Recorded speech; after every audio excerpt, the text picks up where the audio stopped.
Hello, আসসালামু আলাইকুম everyone. সবাইকে ওয়েলকাম জানাচ্ছি আমাদের আজকের এই ইম্পর্টেন্ট লাইভ ক্লাসে মাই ডিয়ার স্টুডেন্ট। আমি তোমাদের ফাহাদ ভাইয়া তোমাদের সাথে আছি এবং আজকের পুরো ক্লাস জুড়ে আমরা রাইটিং পার্ট নিয়ে কথা বলবো। আমরা দেখব আমাদের এসএসসি ইংলিশ রাইটিং পার্টে ইংরেজি প্রথম পত্র এবং ইংরেজি দ্বিতীয় পত্রে রাইটিং পার্টগুলোতে কীভাবে পরিপূর্ণ নাম্বার আনতে হবে এবং আজকের ক্লাসটা ডেডিকেটেডলি তোমাদের জন্যই আমরা আয়োজন করেছি। তো 25 ব্যাচের শিক্ষার্থী বন্ধুরা, তোমরা প্লিজ ক্লাসে জয়েন করে নাও। আমি অনেক অ্যানাউন্সমেন্ট ভিডিও তোমাদেরকে দিয়েছি যে আজকে ঠিক 11টায় ক্লাসটা হচ্ছে। অত্যন্ত ইম্পর্টেন্ট একটি লাইভ ক্লাস এবং যেহেতু ইম্পর্টেন্ট লাইভ ক্লাস তোমরা সবাই জয়েন করবা এবং ক্লাসে শেয়ার করে দিতে ভুলবা না। পাশাপাশি বন্ধুদেরকে এই ক্লাসের কমেন্টে মেনশন করতেও ভুলবা না my dear student. Before starting our class আমাকে একটু জানাও যে আমার শিক্ষার্থীরা তোমরা সবাই কেমন আছো, কেমন যাচ্ছে তোমাদের সব কিছু, এবং ভাইয়ার কথাগুলো তোমার লাউড অ্যান্ড ক্লিয়ার শুনতে পাচ্ছ কিনা। আমাদের সাথে নিরফাতুল জয়েন করেছে, নাইমুল ইসলাম নয়ন আমাদের সাথে আছো, বর্ষা ইসলাম আমাদের সাথে আছে, দেন আফরোজা পারভিন রিতা আছো। Thank you so much for joining students. Alo Haque আছো আমাদের সাথে, কার্না বর্মন আছো। কেমন আছেন স্যার? আলহামদুলিল্লাহ ভালো আছি। অ্যান্ড সবার সালাম আমি একবারে নিয়ে নিচ্ছি। ওয়ালাইকুম আসসালাম রহমতুল্লাহি ওয়া বর্ষা, তারপরে হচ্ছে নাইমাতুল, ফাহমিদা জিন্নাত জয়েন করেছো, জাবিন কস্তা জয়েন করেছে। ওয়ালাইকুম আসসালাম, সবার সালাম আর একবার নিয়ে নিচ্ছি। মোহাম্মদ রাকিব হোসাইন, সবাই তোমরা সবাই কেমন আছো? আমি ভালো আছি আলহামদুলিল্লাহ। আমি একজন মানুষ, বাট তোমরা এখানে অনেক স্টুডেন্ট, তো তোমরা কেমন আছো একটু আমাকে জানাও তো। তোমরা জানাতে থাকো এবং আমার প্রোফাইল থেকে আমি এই আজকের ক্লাসে শেয়ার করে দিই। সবাই প্লিজ ক্লাসে শেয়ার করে দিতে হবে, কজ আমাদের 1 ঘন্টা বা 1.5 ঘন্টা যতক্ষণ সময় লাগে ততক্ষণ আমরা পড়বো। আমাদের নির্দিষ্ট কোনো সময় আজকে আমি নিব না, কারণ হয়তো বা বেশি সময় লাগতে পারে, কমও লাগতে পারে, 1 ঘন্টাও লাগতে পারে, 1.5 ঘন্টাও লাগতে পারে, কমও লাগতে পারে। সো আমরা পুরো সময় জুড়েই দেখবো, পড়বো, বুঝবো। সবাইকে শেখার সুযোগ করে দেওয়ার জন্য আমরা সবাই ক্লাসে শেয়ার করে দিতে কেউই যেন না ভুলি।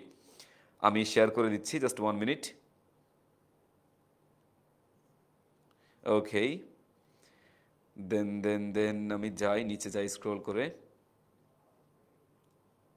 ওকে, সো রিফাত স্যার আপনার নাম কি?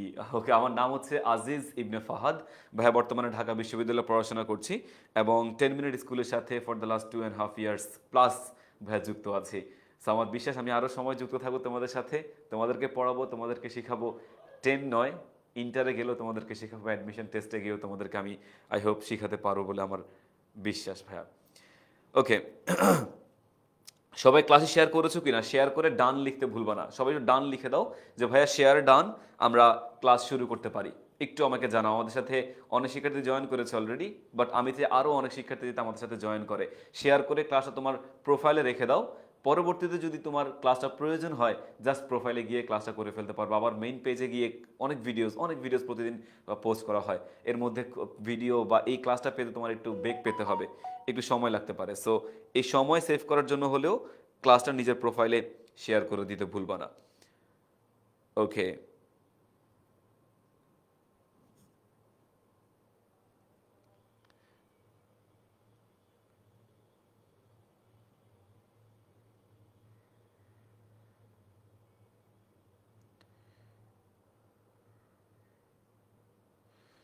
রাইট, ঠিক আছে। ওকে, সবাই কি প্রস্তুত কিনা একটু আমার কাছে share done, fine, thank you so much ভাইয়া। শেয়ার ডান, যারা যারা শেয়ার করেছো খুবই সুন্দর, খুবই ভালো। যারা এখনো ভিডিওতে ক্লাসে বন্ধুদেরকে মেনশন করো নাই, তাদেরকে মেনশন করে দিতে হবে, কারণ আসলে তুমি তুমি যদি নিজেকে মোমবাতির মতো চিন্তা করবা, নিজেকে সবসময় একটা মোমবাতির মতো চিন্তা করবা ভাইয়া। এবং আমি আমার শিক্ষকতার জীবনে এবং স্টুডেন্ট ছাত্র জীবনেও নিজেকে ঠিক এমনটাই চিন্তা করতাম যে মানুষকে যখন তুমি হেল্প করবা, তোমার ওই জিনিসটা তোমার কমে যাবে না, অলওয়েজ বাড়বে। মোমবাতির মতো চিন্তা কেন করবা? বিকজ আলো, তুমি মানুষকে আলো দিচ্ছ। একটা মোমবাতি থেকে 1000টা মোমবাতি জ্বালানো পসিবল, লক্ষটা মোমবাতি জ্বালানো পসিবল। সো নিজেকে যদি মোমবাতি বা আলোর কথা চিন্তা করো, তাহলে তুমি আলোকিত করতে পারবে আরো হাজার হাজার লক্ষ লক্ষ মানুষকে। সো নিজেকে মোমবাতির জায়গায় দাঁড় করাও এবং সবাইকে শেখার সুযোগ করে দাও, সবার মধ্যে আলো ছড়িয়ে দেওয়ার ব্যবস্থা করে দাও। ঠিক আছে, অলরাইট, আমি রেডি আছি, তোমরা আশা করি রেডি আছো। দেখো আজকের ক্লাসটা আমাদের সম্পূর্ণ ইংলিশ রাইটিং পার্টের উপরে। আমরা ইংলিশ ফার্স্ট পেপার এবং English second paper both the parts, দুইটা পার্টের জন্য আমরা রাইটিং পার্ট নিয়ে কথা বলবো। আমরা দেখো বিফোর স্টার্টিং আওয়ার ক্লাস আমি তোমাদের কিছু অ্যানাউন্সমেন্ট দেই। আমাদের এই শেষ মুহূর্তে সাজেশন একটা কোর্স আমরা তোমাদেরকে প্রোভাইড করছি।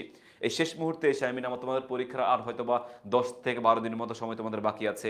ইংলিশ পরীক্ষা আসতে হয়তো বা আরও প্রায় 20 থেকে 25 দিনের মতো বাকি আছে।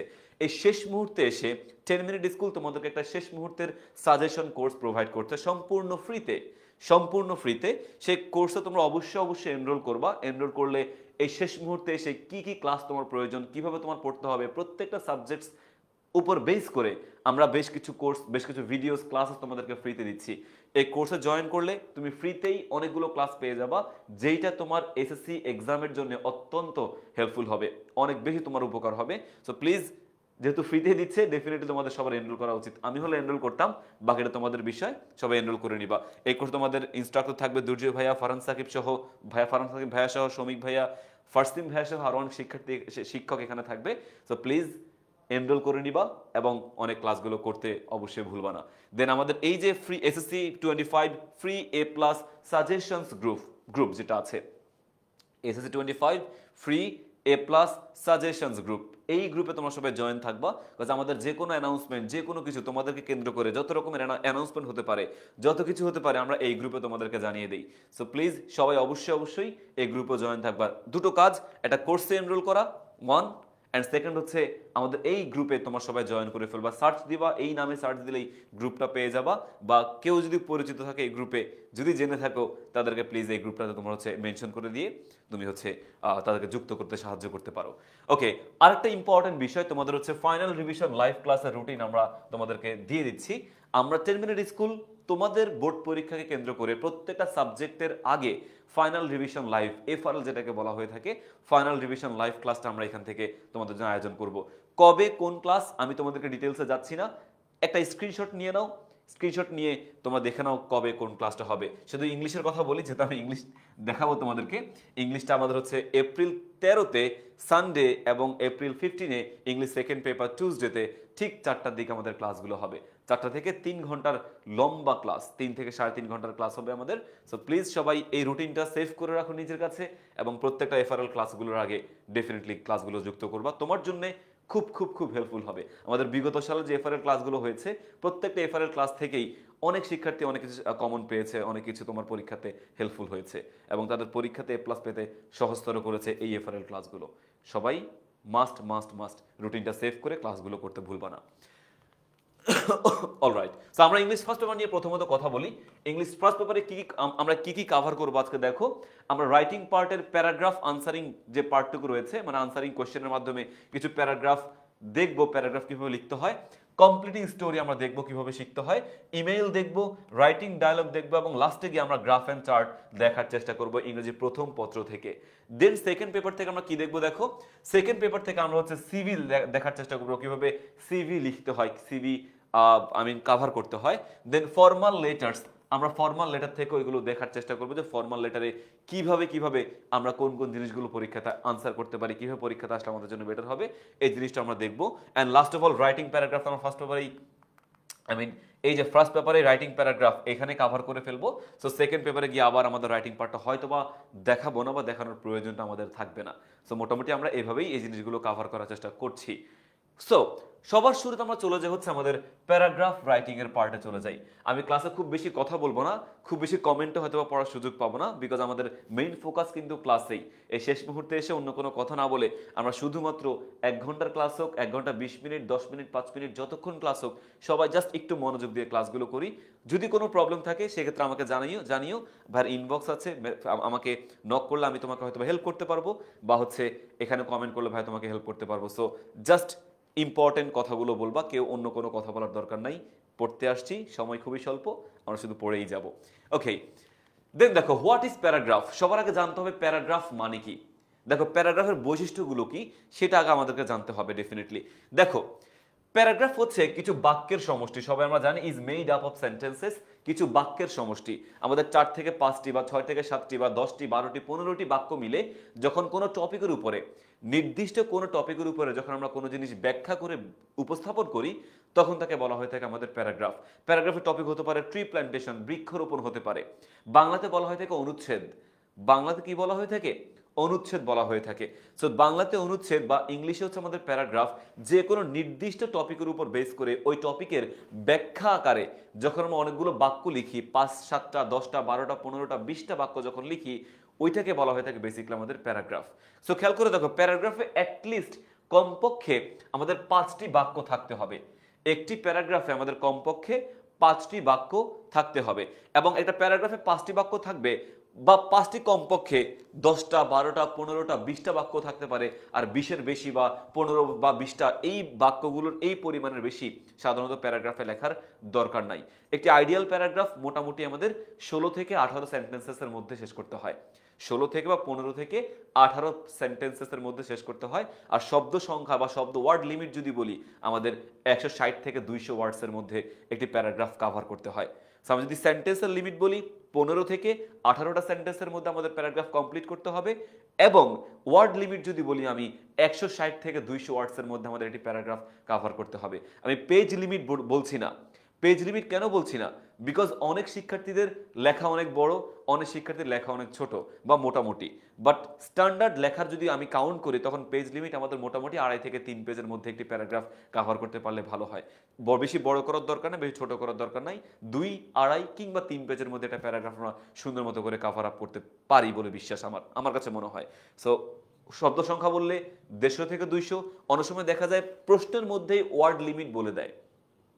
অনেক সময় প্রশ্নের মধ্যে ওয়ার্ড লিমিট বলে দেয়। যখন প্রশ্নের মধ্যে ওয়ার্ড লিমিট বলে দিবে, ওয়ার্ড লিমিট বলে দিলে তুমি ওই ওয়ার্ড লিমিট অনুযায়ী প্যারাগ্রাফটাকে কভার করবা। আর সেন্টেন্সের কথা বলা থাকবে না সাধারণত, বাট বলা না থাকলেও মোটামুটি তুমি 15 থেকে 18 সেন্টেন্স বাক্যের মধ্যে তুমি এই প্যারাগ্রাফটা কভার আপ করবা। আর পেজ লিমিটেশনসের কথা ভাই বলছি না, এটা কম বেশি হতে পারে, তবে 2, 2.5, 3 পেজের মধ্যে প্যারাগ্রাফটা শেষ করতে পারলে খুব সুন্দর, ভালো হবে বোর্ড পরীক্ষার জন্য বা যে কোনো পরীক্ষার জন্য। দেন দেখো, আমি যেই প্যারাগ্রাফটা লিখছি না কেন, প্রত্যেকটা প্যারাগ্রাফে 3টা অংশ থাকবে। প্যারাগ্রাফে কিন্তু কোনো প্যারা দেওয়া যাবে না। দুটো সেন্টেন্স লিখে একটা গ্যাপ দিলাম, আরো দুটো সেন্টেন্স লিখে আরেকটা গ্যাপ দিলাম। নেভার এভার প্যারাগ্রাফে কোনো প্যারা দেওয়া যাবে না, মানে কখনোই দেওয়া যাবে না। দিলে কিন্তু মারাত্মক ভুল করবা। প্যারাগ্রাফে কোনো প্যারা দেওয়া যাবে না।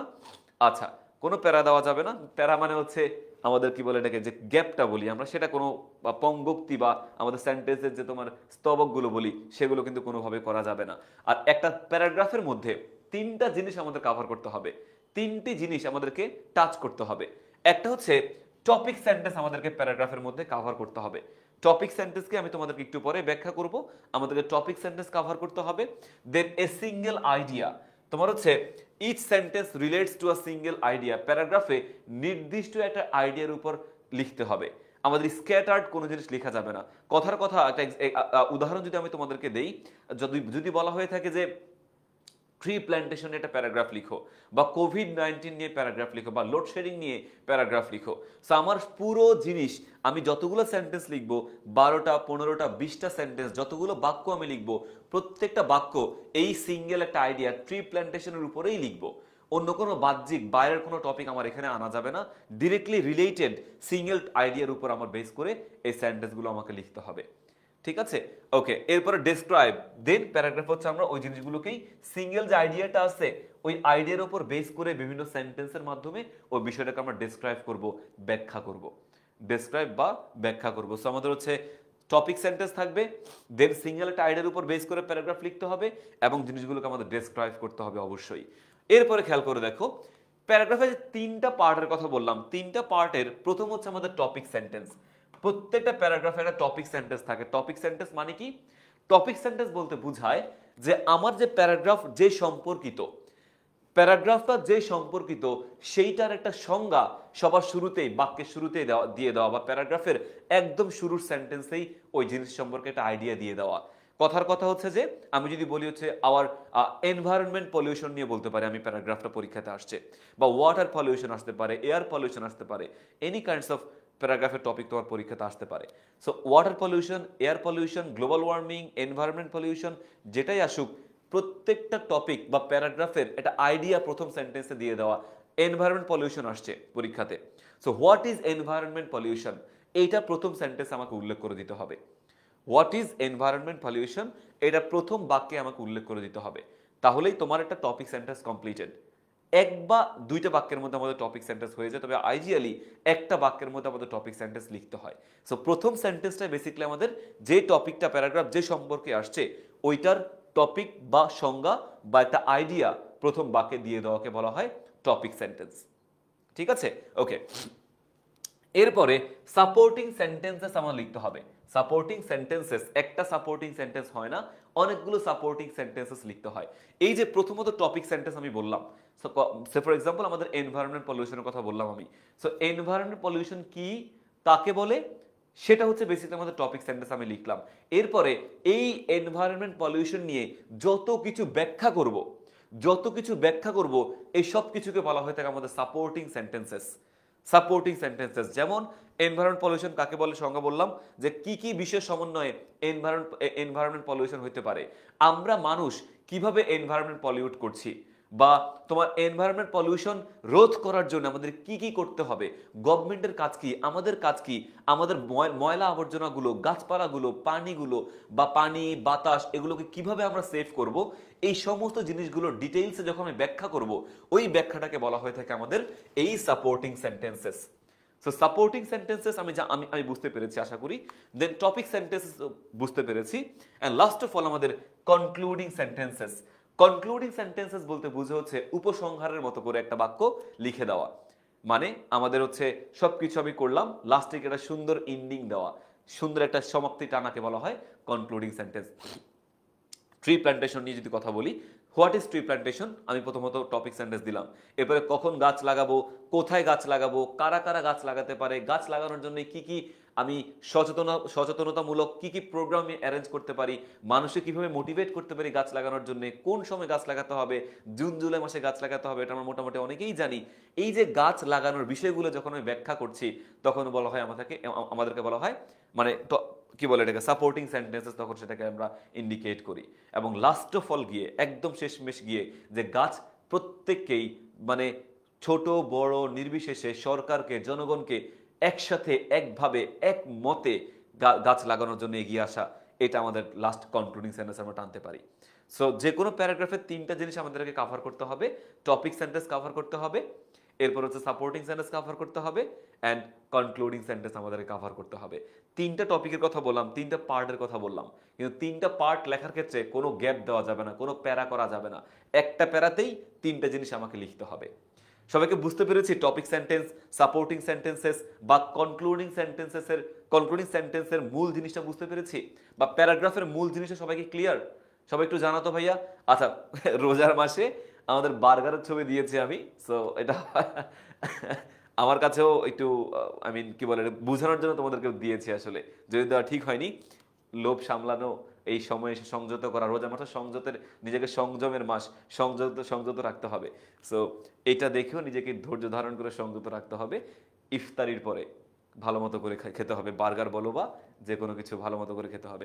আর যদি সুযোগ থাকে, যদি কখনো দেখা হয় তোমাদের কারোর সাথে, কখনো যদি দেখা হয়, তখন তোমাদের ভাইয়ের তরফ থেকে একটা বার্গার ট্রিট থাকবে। যেহেতু এখন আমি দেখিয়ে ফেলছি, আমার তরফ থেকে ইন ফিউচার কখনো দেখা হলে বার্গার ট্রিট থাকবে রমজান মাসে।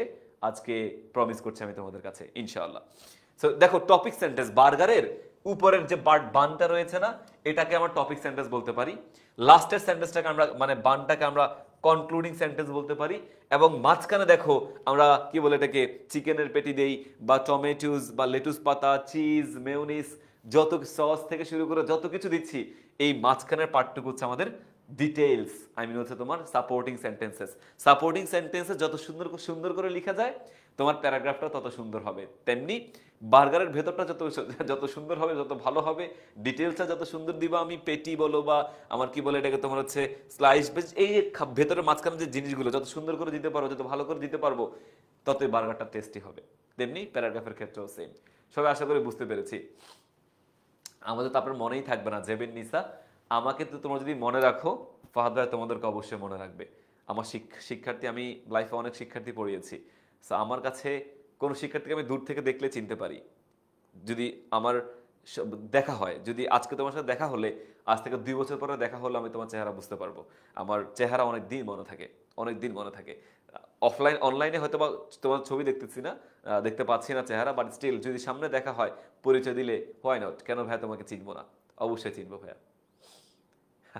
অলরাইট, সো খেয়াল করে দেখি, এই প্যারাগ্রাফ হ্যাজ, আবারও বলছি ভাই, টপিক সেন্টেন্স কভার করতে হবে, সাপোর্টিং সেন্টেন্স কভার করতে হবে, এন্ড আমাদের হচ্ছে সাপোর্টিং সেন্টেন্স, দেখো একটা দুইটা তিনটা অনেকগুলো 10-12টা সাপোর্টিং সেন্টেন্স আমরা দিতে পারি, প্রবলেম নাই। এন্ড লাস্ট অফ অল গিয়ে আমাদের হচ্ছে কনক্লুডিং সেন্টেন্স আমরা কভার করব।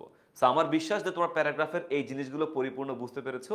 আমি আর অন্য কোনো কিছু না বলি, ডিটেলস আমরা একটা এক্সাম্পলে চলে যাই। চলো, একটা ডিরেক্টলি প্যারাগ্রাফ সম্পর্কে আইডিয়া পেয়েছি, আমরা এখন একটা এক্সাম্পল দেখি যে টপিক সেন্টেন্স কোনটা, সাপোর্টিং সেন্টেন্স কোনটা, কনক্লুডিং সেন্টেন্স কোনটা, বা একটা প্যারাগ্রাফ পরীক্ষাতে যদি আসে কিভাবে সেটাকে আমরা উপস্থাপন করতে পারি। সো খুবই খুবই বেশি পরীক্ষাতে আসে আমরা একটা প্যারাগ্রাফ হচ্ছে আমাদের ট্রি প্ল্যান্টেশন। ট্রি প্ল্যান্টেশন খুবই খুবই কি বলে এটাকে, ফ্রিকুয়েন্টলি আমাদের পরীক্ষাতে চলে আসে। Environment pollution, tree plantation, global warming, water pollution, হ্যাঁ, ফুড অ্যাডাল্টারেশন, খাদ্য ভেজাল যেটাকে বলি আমরা, এই জিনিসগুলো প্রায়শই পরীক্ষাতে আসে। সো এগুলো একটু ভালো মতো করে দেখতে হবে। কিছু প্যারাগ্রাফ তোমাদেরকে নাম বললাম। আর এফআর এর ক্লাস যখন তুমি করবা, ফাইনাল রিভিশন লাইভ ক্লাস যখন করবা, সেখানে তো আমরা পরিপূর্ণ তোমাদেরকে রাইটিং পার্টের সাজেশন দিয়েই দিব, সমস্যা নাই। ঠিক আছে? আচ্ছা, শেখ মোহাম্মদ তানিম বলছে প্যারাগ্রাফ রাইটিং পার্টের কিছুই মনে থাকে না। মনে থাকে না, এটা আসলে তোমার কি বলে এটাকে, সাইকোলজিক্যালি মনে হচ্ছে যে মনে থাকে না, কিন্তু একটু যদি চেষ্টা করো শেখ, তাহলে অবশ্যই তোমার এটা মনে থাকবে। একটু চেষ্টা করতে হবে ভাইয়া, একটু চেষ্টা করলেই মোটামুটি ভালো হবে তোমাদের জন্য। এবং আমি আজকের ভিডিওর পরে তোমাদেরকে রাইটিং পার্টের কিছু টেকনিক, আরো কিছু টেকনিক তোমাদেরকে বলে দিব। ক্লাসে হয়তো বা সেটা পসিবল হবে না, ছোট করে 5-7 মিনিট 10 মিনিটের টেকনিক তোমাদেরকে বলে দিব, কিভাবে তোমরা ফ্রি হ্যান্ড রাইটিং একটু ভালো করতে পারো, সেটা আমাদেরকে ইনশাআল্লাহ বলে দিব যদি সুযোগ পাই। আচ্ছা, সো দেখো, tree plantation, what is tree plantation, which is the best season for it, where can we plant trees and how necessary is it, মানে এটা কতটুকু গুরুত্বপূর্ণ। প্রত্যেকটা প্যারাগ্রাফে দেখবা ইংরেজি প্রথম পত্রে প্রত্যেকটা প্যারাগ্রাফে তোমার কিছু কোশ্চেন দিয়ে দেয়, কোশ্চেন দিয়ে দেয়। সো আমাদের ওই কোশ্চেনের আদলে, কোশ্চেনের উপর বেস করে প্যারাগ্রাফটাকে সাজাতে হবে। ওই প্রত্যেকটা কোশ্চেনের উত্তর দিয়ে দিয়ে দিয়ে দিয়ে আমাদের প্যারাগ্রাফটাকে এগোতে হবে। সো আমাদের প্রথমত বলছে হোয়াট ইজ ট্রি প্ল্যান্টেশন, এটা হচ্ছে বেসিক্যালি আমাদের টপিক সেন্টেন্স তারা চাইছে, এখানে টপিক সেন্টেন্স চাইছে। এরপর তোমার হচ্ছে আমরা which is the best season for it, এই যে where can we plant trees, এগুলো সাপোর্টিং সেন্টেন্সেস, এবং লাস্ট অফ অল গিয়ে আমরা হচ্ছে কনক্লুডিং সেন্টেন্সেস দিয়ে দিতে পারি। দেখো, হোয়াট ইজ ট্রি প্ল্যান্টেশন, দেখো খেয়াল করে দেখি এখানে, tree plantation means planting trees and plant on a large scale. So দেখো ভাইয়া, আমার হোয়াট ইজ ট্রি প্ল্যান্টেশন আমি প্রথমে একটা সংজ্ঞা দিয়ে দিয়েছি যে লার্জ স্কেলে ট্রি প্ল্যান্টেশন, গাছ লাগানোকে বলা হয় tree plantation. So tree plantation means planting trees and plants on a large scale, বিশাল পরিসরে গাছ লাগানোকে বলা হয় ট্রি প্ল্যান্টেশন। সংজ্ঞাটা ডান, টপিক সেন্টেন্স আমার ডান, আমার টপিক সেন্টেন্সও কি পরিপূর্ণ কমপ্লিটেড। আচ্ছা, এরপরে দেখো, আমি এরপরে যা যা ব্যাখ্যা করব, যা যা লিখবো, সবগুলো আমার ওই ট্রি প্ল্যান্টেশনকে কেন্দ্র করে লিখবো। সিঙ্গেল একটা আইডিয়ার উপর বেস করে, সিঙ্গেল আইডিয়ার উপর বেস করে আমি প্যারাগ্রাফটাকে ব্যাখ্যা করব, এবং অনেকগুলো বাক্য লিখবো যেগুলো আমাদের সাপোর্টিং সেন্টেন্সেস হবে। সাপোর্টিং সেন্টেন্সেস, দেখো, the purpose of tree plantation is to save the endangered environment and beautify our life, আমার জীবনটাকে সুন্দর করতে, এবং তোমার হচ্ছে কি বলে এটাকে, বিপন্ন প্রায় যে পরিবেশ রয়েছে, পরিবেশকে রক্ষা করার জন্য আমরা গাছগুলো লাগাই। Trees are very important because they serve many useful purposes, গাছ আমাদেরকে অনেক ইউজফুল পারপাস দিয়ে থাকে, যেন গাছ আমাদের জন্য অনেক বেশি প্রয়োজনীয়। এখানে মনে হচ্ছে এটা প্যারা দিছি, এখানে কোনো প্যারা দেই নাই, এখানে তোমার হচ্ছে আরেকটা বাক্যের অর্ধেক হয়ে যায় দেখে এই স্লাইডে আমরা আর কিছু লিখি নাই। সো জাস্ট এখানে প্যারা না, এখান থেকে মনে করবা যে লেখাগুলো কিন্তু প্রত্যেকটা বাক্যের পরপরই প্রত্যেকটা বাক্য চলে আসতেছে, কোনো গ্যাপ কিন্তু প্যারাগ্রাফে দেওয়া যাবে না। We get flowers, fruits, fuel and timber from trees, আমরা এগুলো গাছ থেকে পাই। Trees make us, flowers মানে তো ফুল, fuel মানে কি জ্বালানি, টাইম্বার বলতে বুঝে হচ্ছে আমাদের কি বলে এটাকে, কাঠকে ইন্ডিকেট করছে, এখানে জ্বালানি কাঠকে ইন্ডিকেট করছে। So trees make air fresh and improve the environment. They save us from natural calamities like drought মানে খরা, storms ঝড়, floods বন্যা, এই সমস্ত জিনিসগুলো থেকে গাছ আমাদেরকে রক্ষা করে। If there were no trees, life could not exist on earth because they produce most of the oxygen that humans and wildlife breathe. এবং গাছ অক্সিজেনকে উৎপন্ন করে, অক্সিজেনকে উৎপন্ন করে এবং অক্সিজেনকে উৎপন্ন করার মাধ্যমে আমাদের হচ্ছে কি বলে আমরা বেঁচে থাকি, শ্বাস প্রশ্বাসে আমরা আমরা আমরা বেঁচে থাকি। So besides there will be no rain without trees and country will turn into a desert. So trees are available, valuable not available, valuable asset, খুবই কি গুরুত্বপূর্ণ সম্পদ, গাছ আমাদের খুবই গুরুত্বপূর্ণ সম্পদ to a country. And according to the environmentalist 25% of the land of a country should be forest. So একটা দেশ অনুযায়ী একটা দেশের মানে 4/1 বনায়ন থাকা উচিত। But in our country 16% of the land is forest. আমাদের দেশে মাত্র 16% হচ্ছে আমাদের গাছ। তুমি ঢাকা শহরের দিকে তাকাও, বিভিন্ন সিটির দিকে তাকাও, দেখলে বুঝতে পারো যে গাছের পরিমাণ কত কম। এগুলো বুঝতে পারছি। So it is very important to grow more trees in our country. So all of the seasons, rainy season, of all the seasons, rainy season is the best time for tree plantation. গাছ লাগানো সবচেয়ে ভালো সময় বর্ষাকালে। We can plant trees around our dwelling places and open places. Moreover, trees can be planted by roads, rivers, canals, and playing fields. Okay, awareness should be raised and campaign should be launched to motivate people for tree plantation. So আমরা awareness, বিভিন্ন রকমের কি বলে এটাকে awareness program run করতে পারি, বিভিন্ন campaign আয়োজন করতে পারি, যাতে আমরা মানুষকে উদ্বুদ্ধ করতে পারি, গাছ লাগানোর ক্ষেত্রে মানুষকে মোটিভেট করতে পারি। Thus, we can make the tree plantation program a success and the earth greener, cleaner, and safer for mankind. দেখেছো ভাইয়া? সো লাস্টে খেয়াল, আমি এতক্ষণ যা যা বললাম, যা যা লিখলাম টপিক সেন্টেন্সের পরে, সবগুলো আমাদের সাপোর্টিং সেন্টেন্সেস। এবং লাস্টে গিয়ে দেখো ভাইয়া, এই যে দাস থেকে শুরু করে এতটুকু পর্যন্ত একটা সুন্দর এন্ডিং আমি দিছি না? সুন্দর এন্ডিং আমরা কমপ্লিট করছি না ভাইয়া? এখানে দেখো, thus we can make the tree plantation programme a success and earth greener, সবুজায়ন করতে পারি পৃথিবীকে, ক্লিনার পরিষ্কার করতে পারি, এবং সেফার তুলনামূলক নিরাপদ করতে পারি আমরা আমাদের এই পৃথিবীকে। দ্যাট মিনস এই পুরো জিনিসটা আমাদের একটা কনক্লুডিং সেন্টেন্সের মতো করে কাজ করতেছে। তো প্রত্যেকটা টপিক সেন্টেন্স থাকতে হবে প্যারাগ্রাফের মধ্যে, সাপোর্টিং সেন্টেন্সেস থাকতে হবে, এবং লাস্ট অফ অল আমাদের হচ্ছে কনক্লুডিং সেন্টেন্স থাকতে হবে।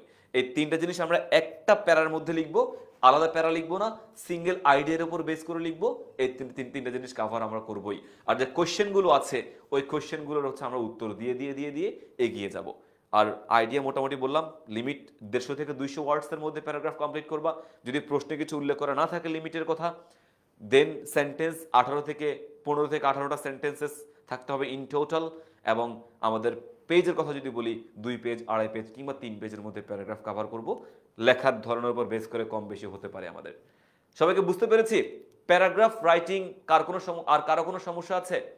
প্যারাগ্রাফ রাইটিং নিয়ে পরিপূর্ণ আইডিয়া কি পেয়েছে আমাকে একটু জানাও তো।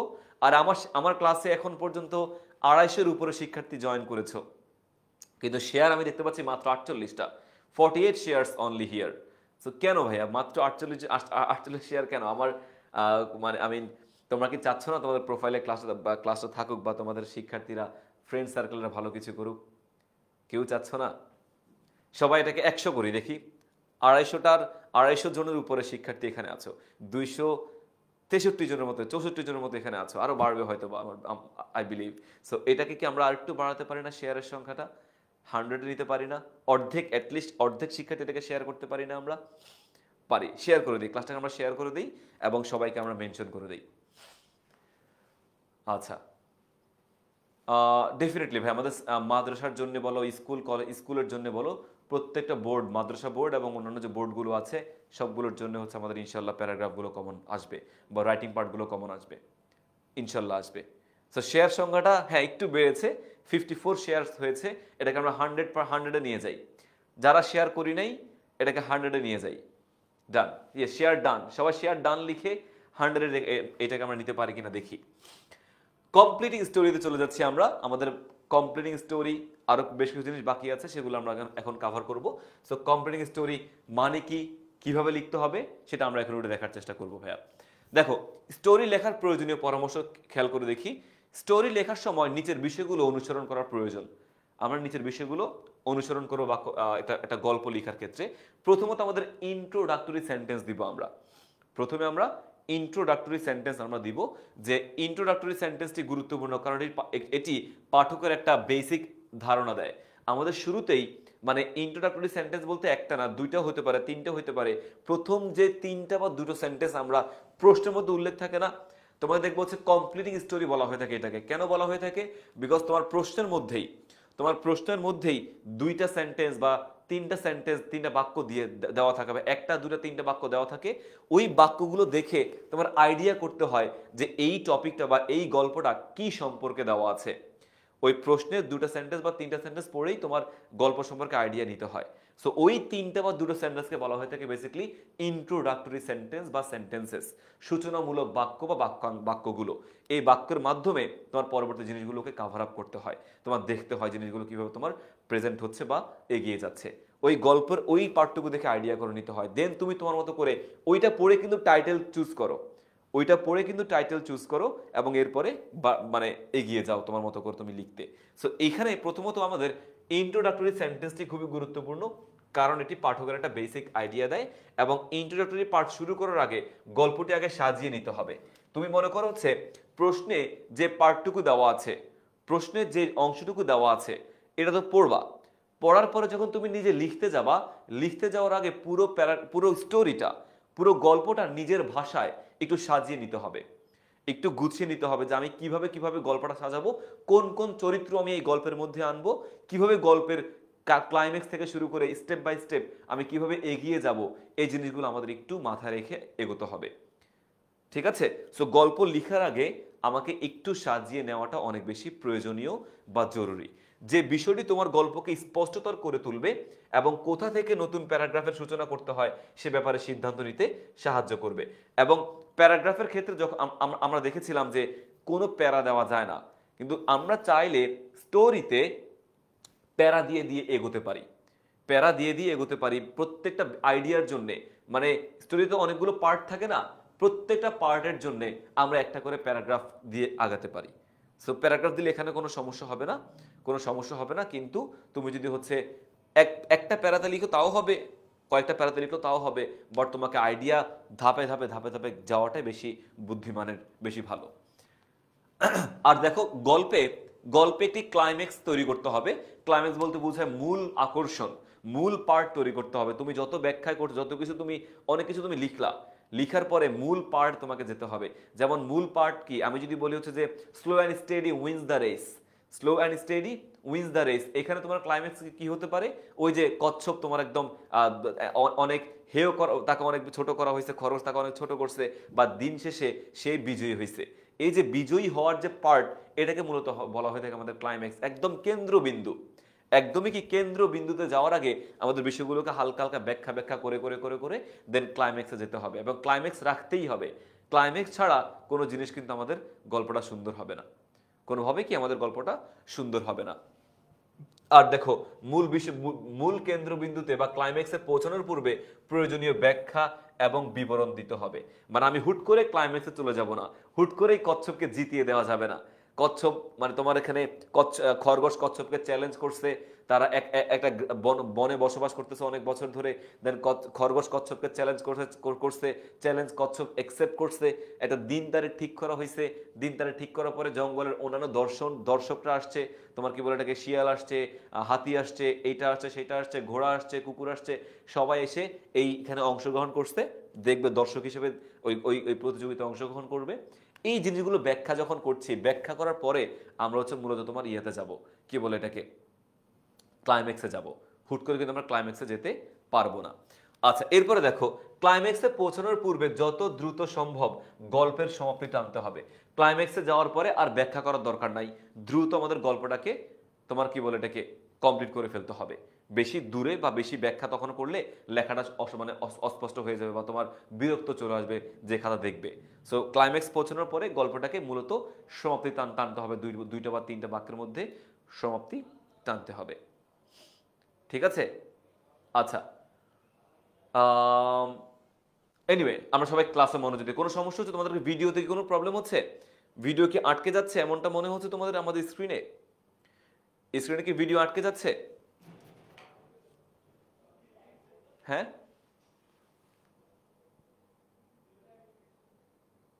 ওকে, হ্যাঁ, থ্যাংক ইউ সো মাচ, তোমাকে ধন্যবাদ। এনিওয়ে চলো আমরা আমরা একটা উদাহরণ দেখি, একটা গল্পের উদাহরণ দেখি, গল্পটা কিভাবে আমরা সাজাবো, কিভাবে কি লিখবো। আচ্ছা, আমাদের পরীক্ষাতে গল্প দুই ধরনের গল্প পরীক্ষাতে আসবে। আমাদের দুই ধরনের গল্প পরীক্ষাতে আসবে। একটা হচ্ছে ট্রেডিশনাল স্টোরি, একটা হচ্ছে আমাদের ট্রেডিশনাল স্টোরি,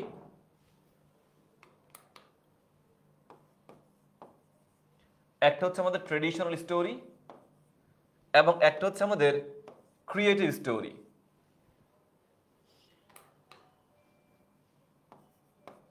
ট্রেডিশনাল স্টোরি এবং হচ্ছে আমাদের ক্রিয়েটিভ স্টোরি।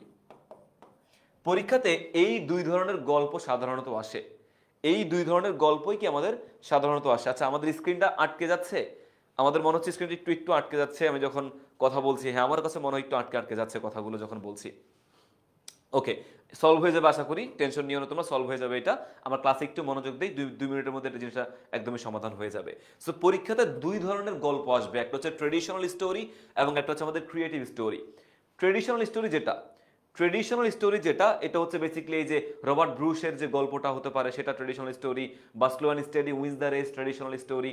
হ্যাঁ, তারপর হচ্ছে আমাদের এই যে কাকের যে গল্পটা, এই থার্স্টি ক্রো, এটা আমাদের ট্রেডিশনাল স্টোরি। সো কিছু কিছু গল্প রয়েছে যেগুলো ট্রেডিশনাল, এগুলো হচ্ছে আমাদের যে গল্প যেভাবে চলে আসতেছে সেভাবে হচ্ছে আমাদের আমাদের হচ্ছে বিষয়গুলো দেখতে হবে। দেন আমাদের হচ্ছে এখনো সলভ কি হয়েছে আটকে, হ্যাঁ ওকে, সলভ হয়ে যাবে, ডোন্ট ওয়ারি, এর সমাধান হয়ে যাবে ভাইয়া। আর লাস্ট সেকেন্ড হচ্ছে আমাদের ক্রিয়েটিভ স্টোরি। ক্রিয়েটিভ স্টোরি হচ্ছে একটা সিচুয়েশন তোমাকে বলে দিবে, একটা সিচুয়েশন তোমাকে বলে দিবে, ওই সিচুয়েশনটা তুমি তোমার মতো করে সাজাবা, তোমার মতো করে সাজাবা। ক্রিয়েটিভ স্টোরি এক একজন শিক্ষার্থীর ক্ষেত্রে এক এক রকমের হবে, এক একজন শিক্ষার্থীর ক্ষেত্রে এক এক রকমের হবে, ভিন্ন ভিন্ন হতে পারে, কোনো সমস্যা নাই। কিন্তু ট্রেডিশনাল স্টোরি যেটা রয়েছে, ট্রেডিশনাল স্টোরির ক্ষেত্রে গল্পটা মোটামুটি তোমার হচ্ছে সবার ক্ষেত্রে মূল ভাবটা সেম হবে, হয়তো বা প্রেজেন্টেশনটা ভিন্ন হতে পারে, বাট মূল ঘটনার যে প্রবাহটা, ঘটনার প্রবাহ মোটামুটি সবার ক্ষেত্রেই সেম হবে, মূল পার্টটুকু সবার ক্ষেত্রেই সেম হবে। এটা হচ্ছে আমাদের ট্রেডিশনাল স্টোরির ক্ষেত্রে। আর ক্রিয়েটিভ স্টোরির ক্ষেত্রে সবার ক্ষেত্রে কি হবে, বিষয়গুলো ভিন্ন ভিন্ন হতে পারে, একই হতে পারে, আবার ভিন্ন ভিন্ন হতে পারে। যেমন আমি যদি বলি হচ্ছে যে ক্রিয়েটিভ স্টোরির ক্ষেত্রে যদি বলি, বেসিক্যালি একটা ছেলে যাচ্ছে, একটা স্কুল শিক্ষার্থী যাচ্ছে, হুট করে সেটা পার্স খুঁজে পাইছে, একটা পার্স খুঁজে পাইছে, এটা মানিব্যাগ খুঁজে পাইছে। ওই মানিব্যাগ খুঁজে পাওয়ার পরে সে নিজে মানিব্যাগটা টাকা পয়সা নিজে পকেটে ঢুকাই ফেলছে, নাকি ওই মানিব্যাগটা নিয়ে এসে একটা যে মানে থানায় গেছে, থানায় গিয়ে এসে ওই জিডি করছে, জিডি করে তোমার ওই মানিব্যাগের যে আসল মালিক তাকে পৌঁছায় দিছে এবং ওই মালিক তাকে এসে পুরস্কৃত করছে। এই একটা সুন্দর ইন্ডিং আমরা করতে পারি, সুন্দর একটা ইন্ডিং আমরা করতে পারি। ওকে, সবাইকে বুঝতে পারছি? Okay fine. এরপরে হচ্ছে আমাদের আরেকটা জিনিস হচ্ছে, ওকে ইটস, হ্যাঁ ঠিক আছে। সো এটা হচ্ছে বেসিক্যালি আমাদের ক্রিয়েটিভ স্টোরি। এখন অনেকে মনে করতে পারে যে না, টাকা আমি পাইছি, এই টাকা আমার টাকা, আমি পাইছি যেহেতু আমার টাকা, আমি এটা কিছু করা যাবে না। বা অনেকে এটাও করতে পারে যে মানিব্যাগ খুঁজে পাইছে, আশেপাশে তার কোনো থানা নাই, বা সে নতুন একটা এলাকায় গেছে, ওই এলাকার মানুষগুলো খুব প্রবলেমেটিক, সে জানে না কি করতে হবে এই টাকা দিয়ে, তখন সে টাকাটা, যে টাকা কুড়ে পাইছে, ওই টাকাটা মসজিদে দান করে দিতে পারে, বা ওই টাকাটা কোনো গরিব দুঃখীকে মানে দান করে দিতে পারে। সো এই জিনিসগুলো হচ্ছে আমাদের বেসিক্যালি কি হতে পারে, তোমার নিজের মতো করে আমি সাজিয়ে গুছিয়ে লিখতে পারি। মানিব্যাগ পেলাম, হয়তো থানায় গিয়ে দিতে পারি পুলিশকে, দেন আসল মালিককে দিয়ে দিলাম, এটা বেস্ট। অথবা আমি মসজিদে বা কোনো গরিব মানুষকে ওই টাকাটা আমি দান করে দিলাম, যদি এটা করা উচিত। আমি মসজিদ দান করতে পারি পাওয়া টাকা, বা গরিবকে দান করতে পারি, মসজিদ দান করলেই বেশি ভালো হবে, নিজে তো কোনো সময় আমি রাখবো না। সো অযৌক্তিক কিছু না লিখে আমাকে লজিক্যালভাবেই ওই ক্রিয়েটিভ জিনিসগুলোকে প্রেজেন্ট করতে হবে। সো ক্রিয়েটিভ স্টোরি হইতে পারে, ট্রেডিশনাল স্টোরি হইতে পারে। বোর্ড পরীক্ষাতে ম্যাক্সিমাম ক্ষেত্রে এখন হচ্ছে আমাদের ক্রিয়েটিভ স্টোরিটা পরীক্ষাতে আসে। বোর্ড পরীক্ষাগুলোতে এখন ক্রিয়েটিভ স্টোরি অনেক বেশি আসে। যেমন একটা ছেলে যাচ্ছে, একটা গার্মেন্টস ইন্ডাস্ট্রিতে আগুন লাগছে, ওই ফায়ার যে লাগছে, তোমার কি বলে এটাকে, আগুন যে ছড়িয়ে পড়ছে, আগুন লাগার পরে তার কি কি স্টেপ সে নিয়েছে ওই ছেলেটা, সে ফায়ার সার্ভিস ডাকছে, নিজে পানি দিছে, মানুষকে রক্ষা করছে, ভেতর থেকে মানুষকে নিয়ে আসছে ফায়ার সার্ভিসের সহায়তায়। সো এই যে একটা বিপদ মুক্ত মানুষকে করছে, এটাও একটা তোমার ক্রিয়েটিভ স্টোরি হইতে পারে। বা অনেক একটা ছেলে বা একটা মানুষ নদীর পাড় দিয়ে যাচ্ছে, নদীর পাড় দিয়ে যাওয়ার পরে সে দেখতেছে একটা ছেলে তোমার পানিতে ডুবে যাচ্ছে। সো পানিতে যে ডুবে যাচ্ছে, ওই পানিতে ডুবে যাওয়ার বিষয়টাকেও কি তোমার হচ্ছে সেই ক্রিয়েটিভ স্টোরির মধ্যে নিয়ে আসতে পারে। পানিতে ডুবে যাওয়ার সময় সে কিভাবে ওই ছেলেটাকে রক্ষা করছে, সেভ করছে, এটা আমাদের হচ্ছে ক্রিয়েটিভ স্টোরির মধ্যে চলে আসতে পারে। বুঝতে পারছি? সো ক্রিয়েটিভ স্টোরি এবং ট্রেডিশনাল স্টোরি দুইটাই কিন্তু আমাদের পরীক্ষাতে আসতে পারে, দুইটার জন্য আমাদের প্রস্তুত থাকতে হবে। দুটোর জন্যই সাজেশন আমরা দিব, প্রবলেম নাই, বাট আমাদের প্রস্তুত থাকাটা অনেক বেশি প্রয়োজন। আর যখন আমি কোনো গল্প লিখব, গল্প লেখার সময় প্রশ্নের মধ্যে দুইটা বা তিনটা সেন্টেন্স দিয়ে দিবে না। ওই দুইটা বা তিনটা সেন্টেন্স আমরা যখন প্রশ্ন লিখব, ওই অবশ্যই অনেকে মনে করে কি পরীক্ষাতে মনে করো দুইটা সেন্টেন্স, এই তিনটা সেন্টেন্স পরীক্ষায় দেওয়া আছে, এরপরে dot dot dot dot dot dot দেওয়া। সো আমাদের সবার আগে এই তিনটা সেন্টেন্স লিখতে হবে। প্রশ্নের তিনটা সেন্টেন্স বা দুটো সেন্টেন্স বা প্রশ্নে যতটুকু দেওয়া থাকবে ততটুকু আমাদেরকে লিখতে হবে। লিখে দেন আমার মতো করে বাদ বাকি পার্টটুকু আমি লিখবো। বাট সবার আগে আমাকে প্রশ্নের পার্টটুকু লিখতে হবে। এবং প্রশ্নে যতটুকু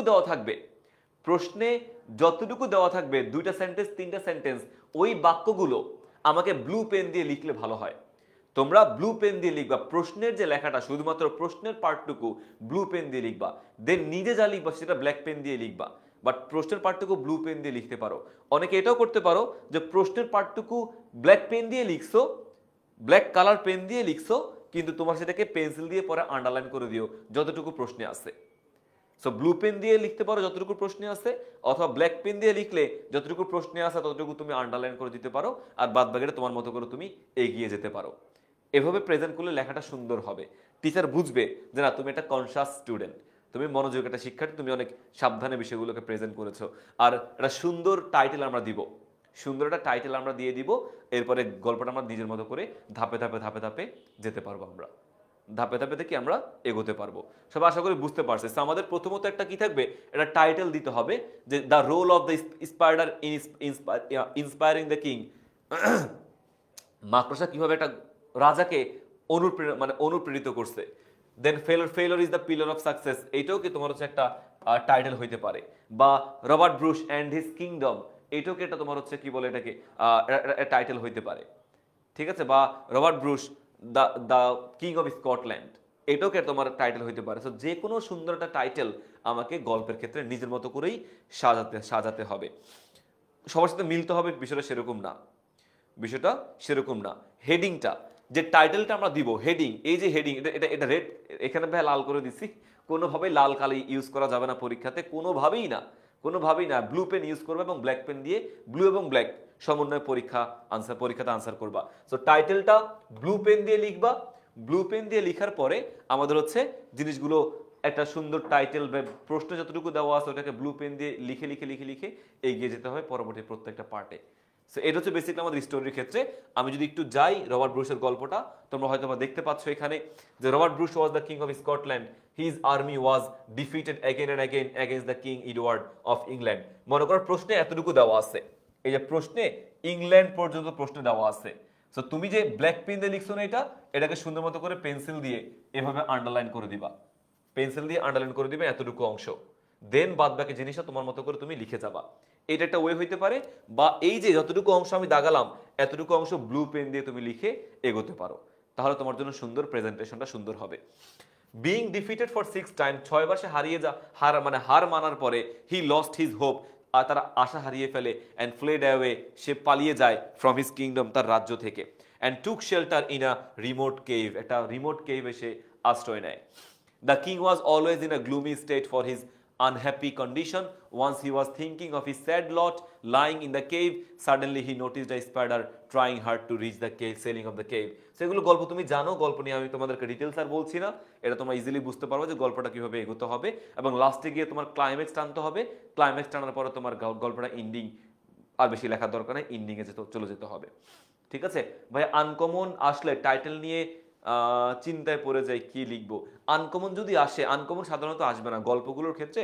যদি ক্রিয়েটিভ স্টোরি আসে, আনকমন আসে তোমার কাছে, আমার মনে হয় ক্রিয়েটিভ স্টোরি তোমার কাছে আনকমন আসতে পারে।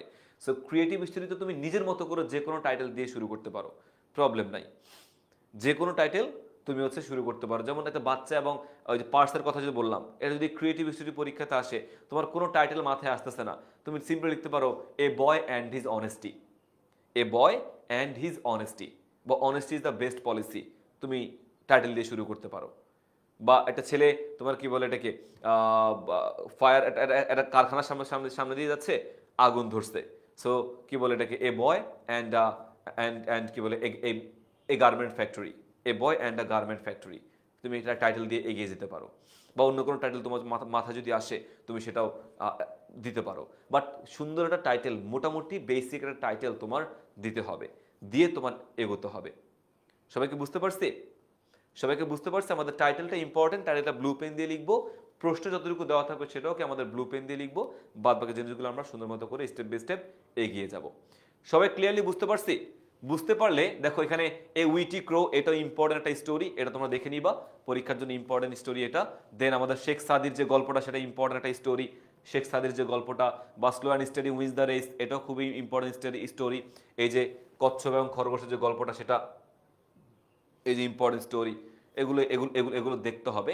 তারপর তোমার হচ্ছে devotion to mother, Bayazid Bustami এবং তার মায়ের যে গল্পটা, সেটাও কি ইম্পর্টেন্ট একটা স্টোরি বা তোমার হইতে পারে। সো ইম্পর্টেন্ট স্টোরিগুলো আমি তোমাদেরকে পরবর্তীতে বা আমাদের এফআর এর ক্লাসগুলোতে দিয়ে দিব, সেটা নিয়ে তোমার কোনো টেনশন নাই। সো স্টোরি রাইটিং নিয়ে কারো কোনো প্রবলেম আছে? স্টোরি রাইটিং নিয়ে কারো কোনো প্রবলেম আছে ভাইয়া? আচ্ছা, শেয়ার এখনো 75টাই আছে, শেয়ার এখনো 75টাই আছে, এর বেশি কিন্তু হতে পারে না, 100টা এখনো ছুঁইছুঁই করতে পারে না শেয়ার। তো এটাকে 100-র মধ্যে নিয়ে যেতে হবে, 100-র মধ্যে নিয়ে গিয়ে তোমার জিনিসগুলো কাভার আপ করতে হবে। 100টা আমি চাই, আমি আজকের ক্লাসে তোমাদের কাছ থেকে এই জিনিসটা এক্সপেক্ট করি যে আমাদের এই ক্লাসের শেয়ার 100%-এ গিয়ে পৌঁছাবে, বা 100-এ গিয়ে পৌঁছাবে, নট পার্সেন্ট বাট 100-এ গিয়ে পৌঁছাবে। এখন আমরা চলে যাবো হচ্ছে আমাদের ইমেল রাইটিংয়ে চলে যাবো ভাইয়া। আমাদের ইমেল রাইটিং আমরা চলে যাব। ইমেল রাইটিং কিভাবে আমরা কভার করব, ইমেলে কি কি লিখবো, কিভাবে প্রেজেন্ট করব, সেই জিনিসগুলো আমরা দেখব। দেখো ইমেল হচ্ছে বেসিক্যালি ইলেকট্রনিক মেইল, মানে অনলাইনের মাধ্যমে চিঠি, অনলাইনের মাধ্যমে কোনো মেইল পাঠানো, কোনো জিনিস পাঠানোকে বলা হয় ইলেকট্রনিক মেইল। এবং ইলেকট্রিক যোগাযোগ ব্যবস্থা, এটা বুঝতে পারি আমরা, এটা বলার কিছু নাই। পত্র লেখার ক্ষেত্রে আমরা একটা নির্দিষ্ট নিয়ম অনুসরণ করি, পত্র মানে চিঠি লেখার ক্ষেত্রে, তেমনি ইমেল ব্যবহারের ক্ষেত্রে আমাদের কিছু নিয়ম ফলো করে লিখতে হবে। কি কি নিয়ম দেখো ভাইয়া? একটি ফর্মাল ইমেল লেখার জন্য তুমি যার কাছে লিখছো, মানে যার থেকে তোমার ইমেলটা যাচ্ছে, তোমার যেখান থেকে সাপোজ তোমার কাছ থেকে ইমেলটা যাচ্ছে, বা কোনো ব্যক্তির কাছ থেকে, যার কাছ থেকে ইমেলটা যাচ্ছে, আমাকে ফ্রম দিয়ে তার আইডি লিখতে হবে। যেমন ফ্রম, এই যে যিনি বা যে প্রতিষ্ঠান ইমেল প্রেরণ করবে সেই প্রতিষ্ঠান ব্যক্তির ইমেল অ্যাড্রেস দিতে হবে। যেমন ফ্রম academics@10minuteschool.com, মানে 10 মিনিট স্কুলের অনেকগুলো ডিপার্টমেন্ট আছে, তার মধ্যে একটা ডিপার্টমেন্ট হচ্ছে একাডেমিক্স ডিপার্টমেন্ট, তাদের থেকে একটা ইমেল যাচ্ছে, কার কাছে যাচ্ছে? টু, ফ্রম দেওয়ার পরে টু দিতে হবে। টু হচ্ছে বেসিক্যালি দেখো info@10ms.com, এটা কি তোমার হচ্ছে আরেকটা আমার ইমেল অ্যাড্রেস। তো এই ইমেল অ্যাড্রেস থেকে এই ইমেল অ্যাড্রেসে তথ্যটা যাচ্ছে, ফ্রম টু। একটা জিনিস তোমরা প্রায়শই ভুল করে থাকো ভাইয়া, আমাদের ইমেইলের ক্ষেত্রে অনেকেই তোমার হচ্ছে বড় হাতের লেটার দিয়ে দাও, ব্লক লেটারে অনেক সময় তোমরা লিখে ফেলো। যেমন যে 10 মিনিট স্কুল একাডেমিক্সের এটা তোমরা বড় হাতে দিয়ে দিতে পারো অনেক সময়, বা তোমার কি বলে ইনফোর আইটা বড় হাতে দিয়ে দিতে পারো। অনেক সময় নাম থাকে যে ফাহাদ, আমার নাম ফাহাদ, সো fahad@gmail.com, সো এই যে ফাহাদের এফটা অনেক সময় অনেকে বড় হাতের দিয়ে দিতে পারে, বাট ইমেইলে কিন্তু বড় হাতের ওয়ার্ড আসে না, ইমেইলে বড় হাতের ওয়ার্ড আসে না। সো প্লিজ তোমরা বড় হাতের ইমেল বা ওয়ার্ড লিখার ভুলটা করবা না, বড় হাতে ওয়ার্ড লিখার ভুলটা করবা না। সবাই সিম্পলি আমাদের লোয়ার কেসে লিখতে হবে, স্মল লেটার লিখতে হবে ইমেল অ্যাড্রেসের ক্ষেত্রে, ইমেল অ্যাড্রেসে লিখতে হবে। আচ্ছা, একজন প্রশ্ন করেছে ভাই মোরালকে লিখতে হবে কিনা স্টোরির ক্ষেত্রে? মোরাল লিখা বাধ্যতামূলক না, বাট তুমি যদি চাও মোরাল লিখতে পারো, সমস্যা নাই। তুমি যদি হতে চাইলে মোরাল লিখতে পারো গল্পের মধ্যে, বাট মোরাল লেখাটা বাধ্যতামূলক না। ওকে, আচ্ছা, এর পরবর্তীতে যাই আমরা গ্রিটিংস বা পদবি ব্যবহার করবো। যে তোমার যদি কোনো বন্ধুর কাছে ইমেল লেখো ডিয়ার ফ্রেন্ড, ঠিক আছে, বা বন্ধুকে যদি কোনো নামে সম্বোধন করো ডিয়ার মোটু, হ্যাঁ ডিয়ার পাতলু, যদি কোনো নামে সম্বোধন করো সেই নামটা তুমি দিবা। ডিয়ার স্যারের কাছে স্যার লিখবা, ম্যাডামের কাছে লিখলে ডিয়ার ম্যাডাম লিখবা ইমেইলের ক্ষেত্রে। দেন পুরো নাম সাইদুর রহমান মোমেনা খাতুন হলে ডিয়ার মিস্টার রহমান। যদি মনে করো যে ব্যক্তির নাম পুরো সাইদুর রহমান, তখন ডিয়ার সাইদুর রহমান লিখবো না, সো লিখবো ডিয়ার মিস্টার রহমান লিখবো, বা ডিয়ার মিসেস খাতুন লিখবো। আমরা এইভাবে পুরো নাম লেখার দরকার নাই গ্রিটিংসের ক্ষেত্রে, এটা আমরা মেনটেন করবো। লেখার এদের কোয়ালিটিটা সুন্দর হবে, লেখার কোয়ালিটি ভালো হবে। দেন দেখো ক্লোজিং এর ক্ষেত্রে যখন ইমেলটা শেষ করে ফেলবো আমরা, সব লেখা শেষ, ক্লোজিং যখন করবো আমরা যে no more today, convey my regards to your parents and love to the youngers. লিখার পরে আমরা হচ্ছে কি লিখবো, বেস্ট উইশেস, যে কি বলে এটাকে, ফাহাদ, তুমি তুমি যে লিখেছো তোমার কাছ থেকে যাচ্ছে না, so your loving friend Fahad বা something, best regards, best wishes, বা শুধুমাত্র রিগার্ডস দিলেও কোনো প্রবলেম নাই। সো এই জিনিসগুলো দিয়ে হচ্ছে আমার ইমেলটার ক্লোজিং টানতে হবে। আর এর সাথে পদবি সহ পুরো নাম লিখে কন্ট্যাক্ট ডিটেলস লিখতে হবে। এটা আসলে পদবি সহ বলতে কি, ফর্মাল লেটারের ক্ষেত্রে, ফর্মাল ইমেলের ক্ষেত্রে তোমার রিগার্ডস দেওয়ার পরে নাম দিলা আজিজ ইবনে ফাহাদ, সে কোথায় চাকরি করে, কোথায় জব করে, 10 মিনিট স্কুল জব করে, সিনিয়র ইংলিশ টিচার হিসেবে সে বর্তমানে কর্মরত আছে। এই সবগুলো সমস্ত জিনিসগুলো হচ্ছে বেসিক্যালি তোমার ইয়াতে আসবে, কি বলে এটাকে, ওই ডিটেলসে ফর্মাল ইমেলের ক্ষেত্রে দিয়ে দিবা। ইনফর্মাল ইমেলের ক্ষেত্রে বন্ধুর কাছে বা বাবা মায়ের কাছে যখন কোনো ইমেল লিখবা, সেক্ষেত্রে এত বড় বিশাল পদবি দেওয়ার দরকার নাই। বাট দেখবো অফিসিয়াল কোনো ইমেলের ক্ষেত্রে তোমার ওই যে ব্যক্তি ইমেল পাঠাইছে সে ব্যক্তির একটা পদবি ওই ইমেলের নিচে অ্যাটাচ করে দিয়ে দেয়। সো এটা ফর্মাল ইমেলের ক্ষেত্রে করব, ইনফর্মাল ইমেলের ক্ষেত্রে করার দরকার নাই। আচ্ছা, আমরা একটা এক্সাম্পল দেখি, চলো ইমেলের একটা এক্সাম্পল আমরা দেখি। আমরা এখানে দেখো ইমেলটা কিভাবে প্রেজেন্ট করা হয়েছে, কিভাবে আমাদের ইমেলটা এখানে প্রেজেন্ট করা হয়েছে আমরা একটু দেখি। চলো এখানে খেয়াল করে দেখি ভাইয়া সবাই। টু আবির, আবিরের কাছে আমি ইমেলটা লিখছি। প্রশ্ন হচ্ছে ভাইয়া ফ্রমটা কোথায়, এখানে ফ্রমটা কোথায়, ফ্রম লিখে আমি একজনের কাছ থেকে আমার ইমেলটা যাবে, ওই ফ্রমটা তো আমি দেই নাই, ফ্রমটা কোথায়। সো তুমি এখানে ফ্রমটা দিতে পারো, আবার ফ্রমটা না দিলেও প্রবলেম নাই, ফ্রমটা না দিলেও কোনো প্রবলেম নাই, কারণ ফ্রম অটোমেটিকলি তুমি যখন ইমেইলে ঢুকবা, মোবাইলের ইমেইলে তুমি যখন ঢুকবা, তুমি যখন মোবাইলের স্ক্রিনে ইমেলটাতে তুমি যখন ঢুকবা, ইমেলটাতে ঢুকলে তখন তোমার অটোমেটিকলি ফ্রমটা উল্লেখ করা থাকে, অটোমেটিকলি তোমার হচ্ছে সেখানে ফ্রমটা উল্লেখ করা থাকে, তোমার আর ফ্রম লিখতে হয় না। মোবাইলে যখন তুমি যাবা বা যে কোনো কি বলে কম্পিউটার থেকে তুমি যখন ইমেলটা পাঠাবা, তখন অটোমেটিকলি তোমার ওই ফর্মটা দেওয়াই থাকে, এই জন্য ফর্মটা অনেক সময় দেওয়া থাকে না। বাট তুমি যদি চাও ফর্ম দিয়েও তুমি ইমেলটা শুরু করতে পারো, তাতেও কোনো প্রবলেম নাই। ফর্ম দিয়েও তুমি ইমেলটা শুরু করতে পারো, ফর্ম দিয়ে শুরু করলেও হবে, না করলেও হবে। আধুনিক ইংলিশে, আধুনিক ইমেল রাইটিংয়ে ফর্ম না দিলেও হয়। বাট তুমি যদি চাও তুমি ফর্মও দিতে পারো, টুও দিতে পারো, সবকিছু তুমি উল্লেখ করে লিখতে পারো। এরপরে দেখো টু দিলাম, কার কাছে যাবে। এরপরে সাবজেক্ট, অনেকে সাব দেয়, শুধুমাত্র এভাবে সাব দেয়, সাব, এভাবে এসইউবি সাব, পুরো সাবজেক্ট ওয়ার্ডটা লিখে না। পুরো সাবজেক্ট ওয়ার্ডটা যদি না লিখো, পুরো সাবজেক্ট ওয়ার্ডটা যদি না লিখো, তাহলে কিন্তু তোমাদের জন্য মারাত্মক প্রবলেম হবে, কেটে দিতে পারে ভাইয়া। পুরো সাবজেক্ট ওয়ার্ডটা না লিখলে কেটে দিতে পারে। পুরো সাবজেক্ট শব্দটা লিখবা, about the importance of taking physical exercise, full stop দিয়ে দিবা, ডান। এরপর আমাদের সাবজেক্ট ডান। এরপরে ডিয়ার আবির, একটু ফাঁকা দিবা এখানে, এখানে একটু ফাঁকা থাকবে, একটু ফাঁকা দিয়ে ডিয়ার আবির, যার কাছে লিখছো, আবিরের কাছে লিখছো না, so dear Abir, I have come to know from you, from one of your friends that you are not interested in physical exercise. So ব্যায়াম নিয়ে তুমি যা যা লিখবা লিখে ফেললা এইভাবে। লিখে ফেলার পরে তুমি হচ্ছে লাস্টে গিয়ে দেখো কি লিখবা, আই হোপ দ্যাট, লাস্টেরটা তোমার কনক্লুশনের দিকে চলে যেতে হবে না, ওই কনক্লুশনের ক্ষেত্রে I hope that you would realise the importance of physical exercise, হ্যাঁ, student life and do physical exercise, no more today, best wishes to you, no more today, best wishes to you, then your brother Akhil. এটা হচ্ছে আমাদের informal email. এটা informal email দেখে আমরা হচ্ছে লাস্টে কোনো পদবি দেই নাই, লাস্টে আর কোনো পদবি দেই নাই। কিন্তু এটা যদি ফর্মাল ইমেল হইতো, যদি ফর্মাল ইমেল হইতো, কোনো অফিসিয়াল, কোনো স্কুল, আদালতে বা অন্য যে কোনো ফর্মাল জায়গাতে যদি আমি ইমেলটা লিখতাম, তখন আমাকে এভাবে লিখতে হইতো। দেখো আমি সবার শেষে গিয়ে অখিল লিখতাম, এখানে পুরো নাম, শুধু অখিল লিখলে হবে না, অখিল আহমেদ, কথার কথা অখিল আহমেদ লিখতে হইতো। দেন মনে করো আমাদের এটা, আমি senior English teacher, so senior English teacher, teacher কোথাকার, 10 মিনিট স্কুলের সিনিয়র ইংলিশ টিচার। সো পদবি সহ সবকিছু তোমাকে লিখে দিতে হবে, এভাবে লিখে দিতে হবে। সো ঢাকা 1214 লিখলে হবে, না লিখলে হবে, বাট অ্যাটলিস্ট তোমার এই পদবিটা উল্লেখ করতে হবে। এটা কখন? এটা হচ্ছে আমাদের ফর্মাল ইমেইলের ক্ষেত্রে, আনুষ্ঠানিক বা প্রাতিষ্ঠানিক কোনো কাজের ক্ষেত্রে। আর যখন র্যান্ডম ক্যাজুয়াল কাউকে ইমেল লিখবো, তখন আমাদের এত কিছু লেখার প্রয়োজন নাই। এ হচ্ছে বেসিক্যালি ইমেলের বেসিক নিয়ম। আমি আবারও যাচ্ছি, তোমার এখানে কি করতে হবে, তোমার হচ্ছে ফ্রম দিলেও দিতে পারো, সমস্যা নাই, টু দিতে পারো, টু দিয়ে শুরু করলে বেশি ভালো, টু দিয়ে শুরু করলা, টু দিয়ে শুরু করার পরে হচ্ছে তোমার কি করতে হবে, টু সাবজেক্ট দিবা, সাবজেক্ট টু এবং সাবজেক্ট দিয়ে ডিরেক্টলি ইমেলটা শুরু করে দিবা। অনেক ইমেলটা বক্সের মধ্যে লিখে, তুমি চাইলে এটাকে বক্সের মধ্যেও আনতে পারো। যে তোমার টু এবং সাবজেক্ট একটা বক্সের মধ্যে আনতে পারো, বা বক্সের মধ্যে না আনলেও কোনো প্রবলেম নাই। বক্সের মধ্যে না আনলেও কোনো প্রবলেম নাই, বক্সের মধ্যে আনলেও কোনো প্রবলেম নাই, তুমি বক্সের মধ্যে লিখতে পারো। এবং ডিয়ার আবির থেকে শুরু করে বাদ বাকি পার্টটুকু তুমি আরেকটা বক্সের মধ্যে নিয়ে আসতে পারো। দুটো বক্সের মধ্যে তুমি ইমেলটা করতে পারো, বাট বক্স না লিখলেও সমস্যা নাই, বক্স করলে ভালো, না করলেও কোনো প্রবলেম আমাদের হবে না। ঠিক আছে, ওকে। এই হচ্ছে মূলত আমাদের ইমেইলের বেসিক নিয়ম। আর ইমেল মোটামুটি কত পেজ লিখবা? ইমেল সাধারণত এক পেজের মধ্যে শেষ করতে হয়। ইমেল আমাদের এক পেজের মধ্যে শেষ করলেই ভালো, আমাদের বেশি ইমেল লেখার দরকার হয় না, বেশি ইমেল লেখার প্রয়োজন নাই, আমরা এক পেজের মধ্যেই ইমেলটা শেষ করে ফেলবো।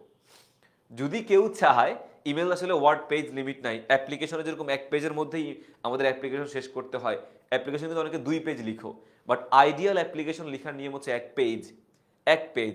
কিন্তু ইমেল তুমি চাইলে এক পেজের বেশি আরো 2 লাইন 1.5 পেজ তুমি লিখতে পারো, বাট ইমেল এত বেশি লেখার দরকার হয় না, এক পেজের মধ্যে ইমেলটা সবসময় লিখতে হবে। ফর্মাল ইমেল এবং ইনফর্মাল ইমেল লেখার সিস্টেমটা হয়তো বা অলমোস্ট সেম, বাট একটু সিস্টেম থাকে এখানে, মানে ধরনটা তো সেমই, কিন্তু কিছু জিনিস নতুন এক্সট্রা করে অ্যাড করতে হয়। ফর্মাল ইমেলের ক্ষেত্রে কিছু জিনিস বন্ধুর কাছে লিখি বা ক্লোজ মানুষের সাথে ইমেল লিখি, সেটা ইনফর্মাল, এবং দূরের কারো কাছে লিখি সেটা ফর্মাল ইমেলের মধ্যে যায়।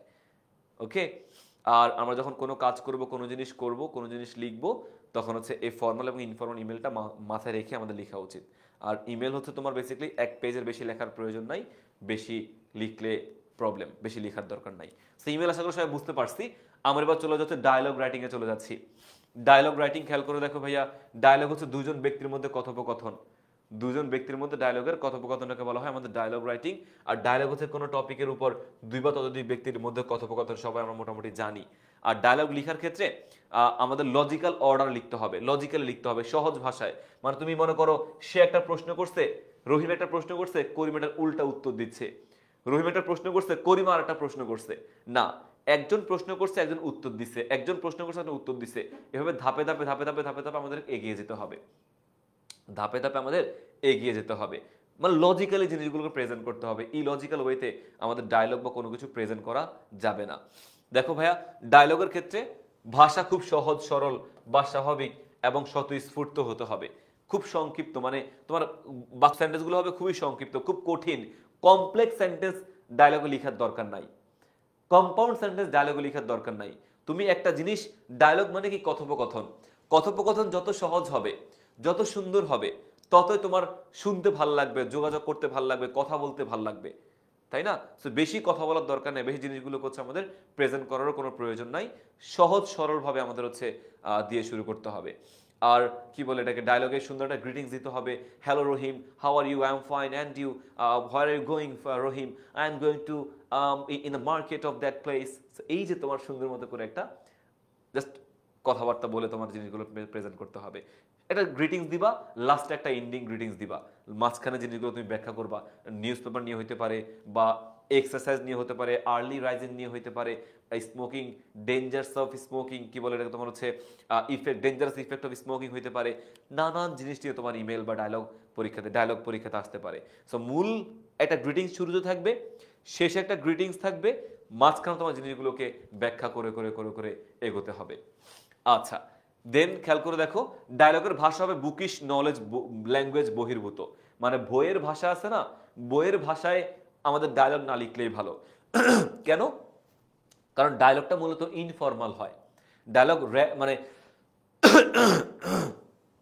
আমরা সাপোজ কোনো জায়গায় যাচ্ছি, আমরা হাঁটতেছি, হাঁটতে হাঁটতে হুট করে কোনো বন্ধুর সাথে দেখা হয়েছে, কোনো বন্ধুর সাথে হুট করে দেখা হয়েছে, তার সাথে আমরা র্যান্ডমলি কথাবার্তা বলতেছি, এটা কোনো ফর্মালি কোনো জিনিস লিখি না। সো বুকিশ নলেজ বা বুকিশ ল্যাঙ্গুয়েজ, বইয়ের ভাষাটা আমাদেরকে একটু এড়িয়ে লিখতে হবে, বইয়ের ভাষা আমাদেরকে একটু এড়িয়ে লিখতে হবে, ঠিক আছে? আর নিজের ভাষা একটা স্পিকিং, মনে করো ফর্মাল স্পিকিং ওয়েতে নর্মাল নিজের ভাষায় আমাদের লিখবে। এখানে তুমি ইনফর্মাল সেন্টেন্স লিখতে পারো, ফর্মাল সেন্টেন্স লিখতে পারো, বাট ইনফর্মাল সেন্টেন্সেই ডায়লগটা লিখলে বেশি ভালো, বুকিশ ল্যাঙ্গুয়েজটা ব্যবহার না করলেই ভালো হবে। আর ডায়লগের বিষয়বস্তু চিন্তা করে যুক্তি, তর্ক বা মতামত নোট করতে হবে, বিপরীত দৃষ্টিভঙ্গির উপর সমানভাবে চিন্তা করে।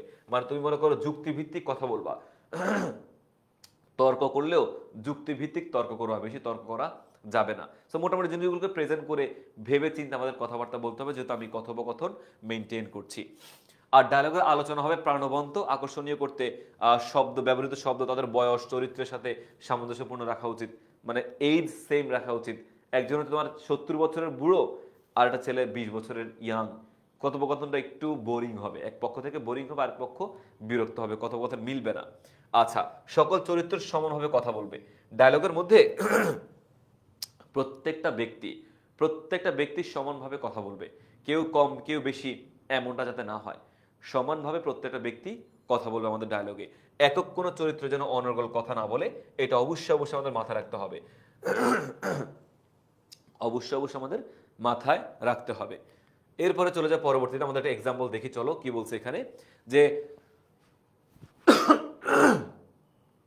সরি ভাইয়ার একটু ঠান্ডা লেগেছে ভাইয়া। So right about the reading necessity of reading news paper, মানে সংবাদপত্র পড়ার গুরুত্ব নিয়ে একটা তোমার ডায়লগ লিখতে বলছে, এটার গুরুত্ব নিয়ে ডায়লগ আমাদেরকে লিখতে বলছে। আচ্ছা, ডায়লগ লেখার সময় তুমি একটা জিনিস চিন্তা করতে পারো, একটা প্রেজেন্টেশনের বিষয় আছে। ডায়লগ লেখার সময় তুমি একটা প্রেজেন্টেশনের বিষয় আছে, এখানে তুমি সবার শুরুতে টপিক দিয়ে দিবা, থার্ড ব্র্যাকেট দিয়ে, বা থার্ড ব্র্যাকেট দেওয়ার দরকার নাই, তুমি একটা ব্লু পেন দিয়ে তুমি লিখবে কিভাবে, আনসার টু দ্য কোশ্চেন নং 9, আনসার টু দ্য কোশ্চেন নং 9 দিবা। আনসার টু দ্য কোশ্চেন নং 9 দেওয়ার পরে তুমি হচ্ছে এখানে টপিক দিবা। টপিক মনে করো হচ্ছে about the necessity of reading news paper. এই সেম জিনিসটাকে তুমি হচ্ছে টপিকের মধ্যে লিখে দিবা। প্রথমত তুমি টপিক দিবা, টপিক লিখবা, টপিক লিখে টপিকটা কি সম্পর্কিত ওই টপিকটা তুমি সেখানে উল্লেখ করবা। এরপরে তুমি একটা সিচুয়েশন কল্পনা করবা, হুট করে লেখার দিকে চলে যেও না। আমি তোমাদের কিছু টেকনিক বলে দিচ্ছি, তোমাদের জন্য বেটার হবে, একটু মনোযোগ দেই। আমরা হুট করেই তোমার হচ্ছে লেখার দিকে চলে যাব না, রহিম করিম ফাবিহার দিকে চলে যাব না। আমরা একটা সিচুয়েশন, একটা কি বলে এটাকে, একটা ভিডিওস নিজের মধ্যে কল্পনা করবো, একটা কি বলে ছবি কল্পনা করবো আমরা। কিরকম, যে মনে করো হচ্ছে রহিম, এটা কিসের উপর ডিপেন্ড করে, নিউজ পেপারের উপর ডিপেন্ড করে, রিডিং নিউজ পেপারের উপর ডিপেন্ড করে, মানে টপিকটা। তাই বলতে পারি হচ্ছে Rahim is going to a library, Rahim is going to a library, on the way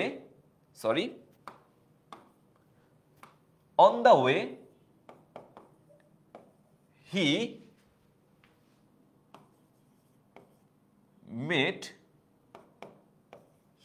with Karim. On the way he meets with Karim, then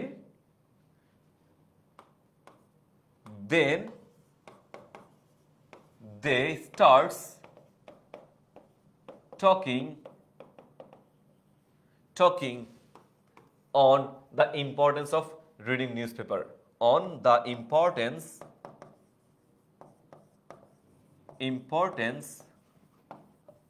of reading newspaper.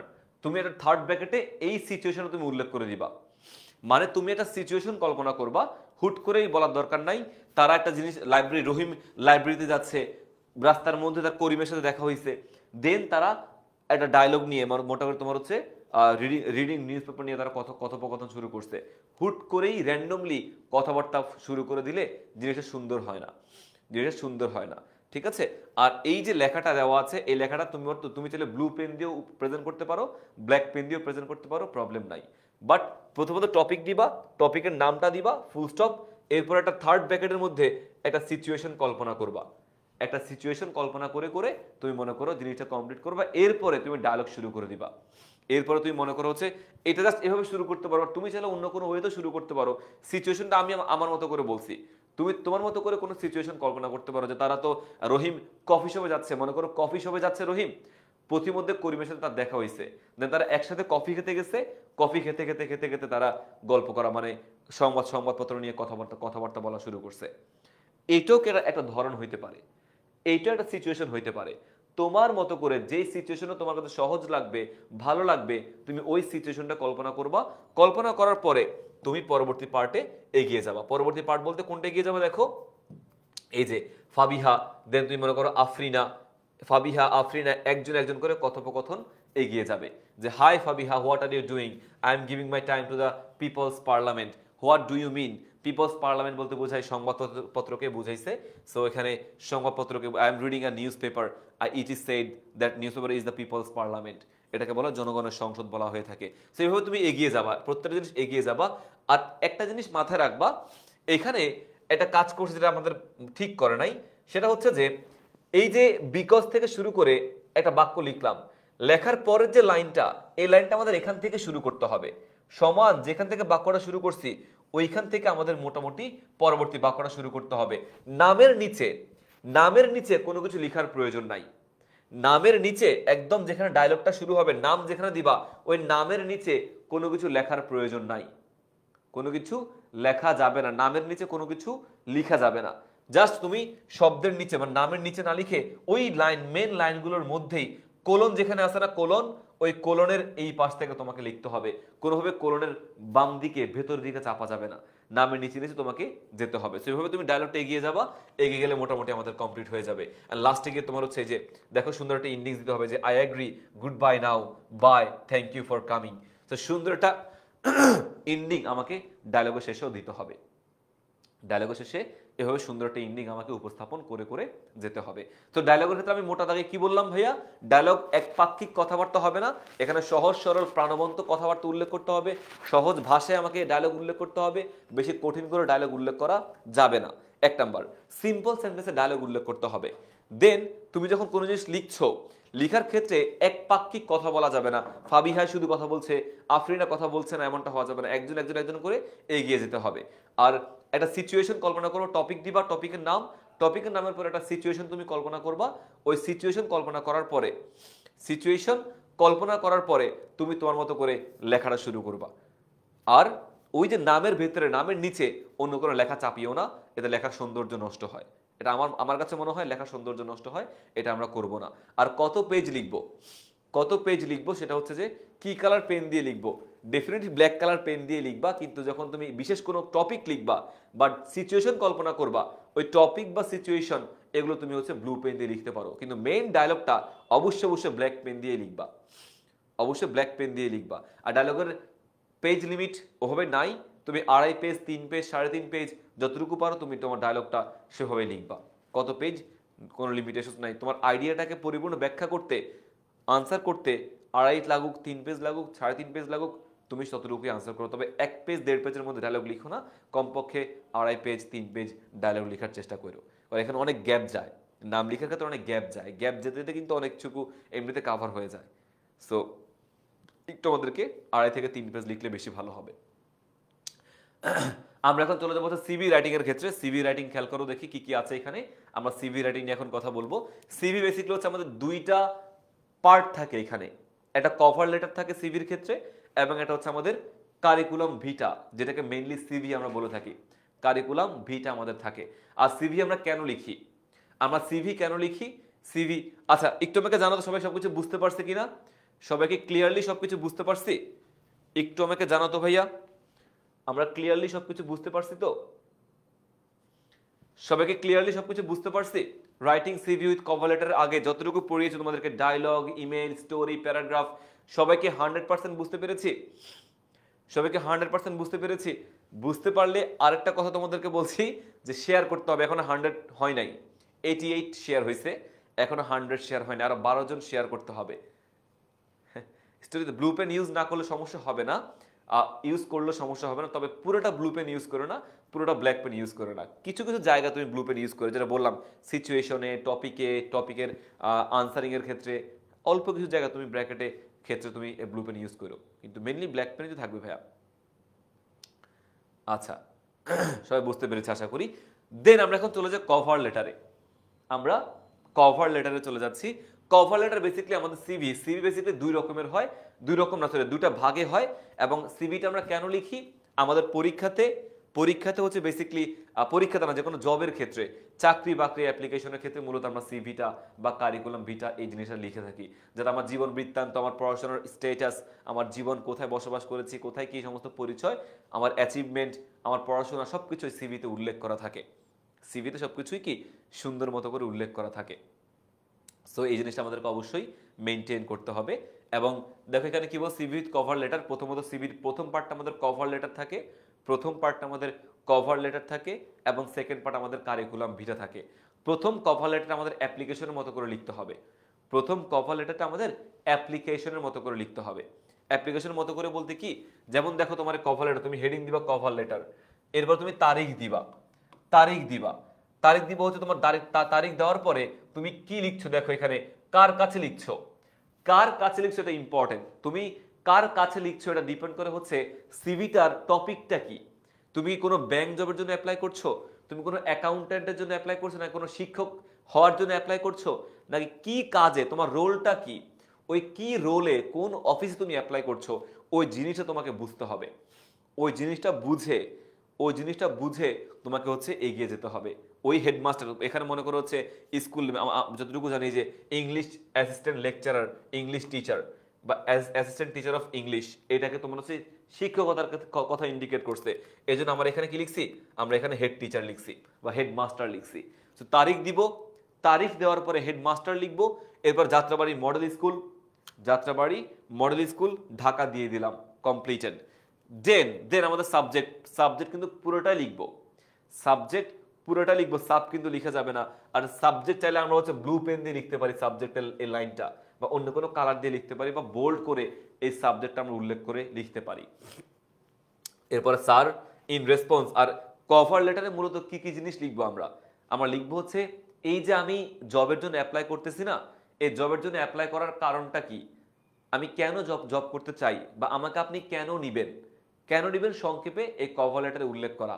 এবং এই যে আমি সার্কুলারটা পেয়েছি, জবের অ্যাপ্লিকেশন যে সার্কুলারটা পেয়েছি, এই সার্কুলারটা আমি কোথায় পেয়েছি, বা এই অ্যাপ্লিকেশন, এই যে তোমার কি বলে এটা, জবের যে সার্কুলারটা, এটা আমি কোথায় জানতে পেরেছি, ফেসবুকে জানতে পেরেছি, নিউজ পেপারে জানতে পেরেছি, নাকি অন্য কোনো বন্ধুর মাধ্যমে জানতে পেরেছি, ওই সোর্সটা আমাকে হচ্ছে উল্লেখ করতে হবে এখানে, নাকি লিঙ্কডইনে জানতে পেরেছি।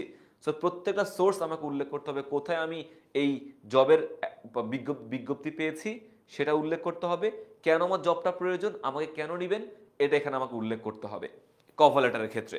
দেখো এই যে vacancy, job vacancy advertisement published on the daily star on 28 March 2023, এটা অনেক আগের, দ্যাটস আমরা 23 উল্লেখ করেছি, বাট 2024 সাল উল্লেখ করতে, 25 সাল আমরা উল্লেখ করতে পারি।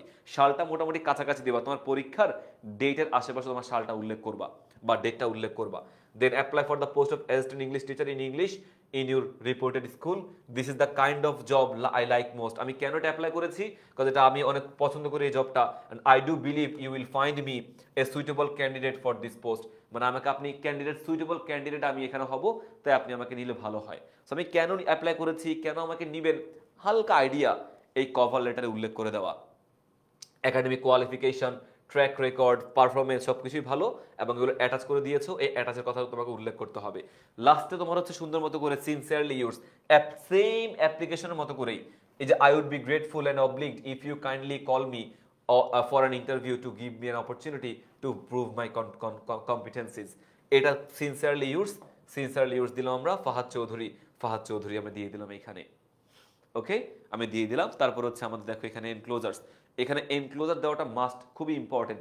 এই এনক্লোজারটা আগে আমরা সিভিতে অ্যাড করতাম, অ্যাটাচমেন্ট একটা পার্টে, ওইটা অ্যাটাচমেন্ট এখন দেওয়ার দরকার হয় না।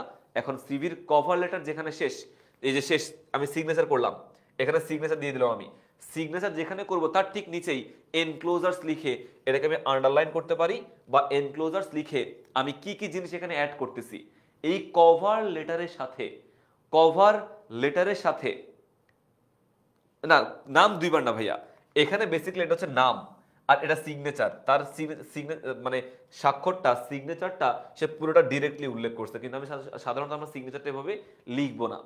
আমার সিগনেচার নর্মালি তুমি যদি চাও ফাহাদ চৌধুরী, ফাহাদ, এভাবে তুমি সিগনেচারটা উল্লেখ করতে পারো, প্রবলেম নাই। জাস্ট উনি পুরো নাম লিখেছে, ভদ্র সুন্দর লাগবে, মানে বুঝতে সুবিধা হবে, দ্যাটস ওয়াই, এতটুকুই।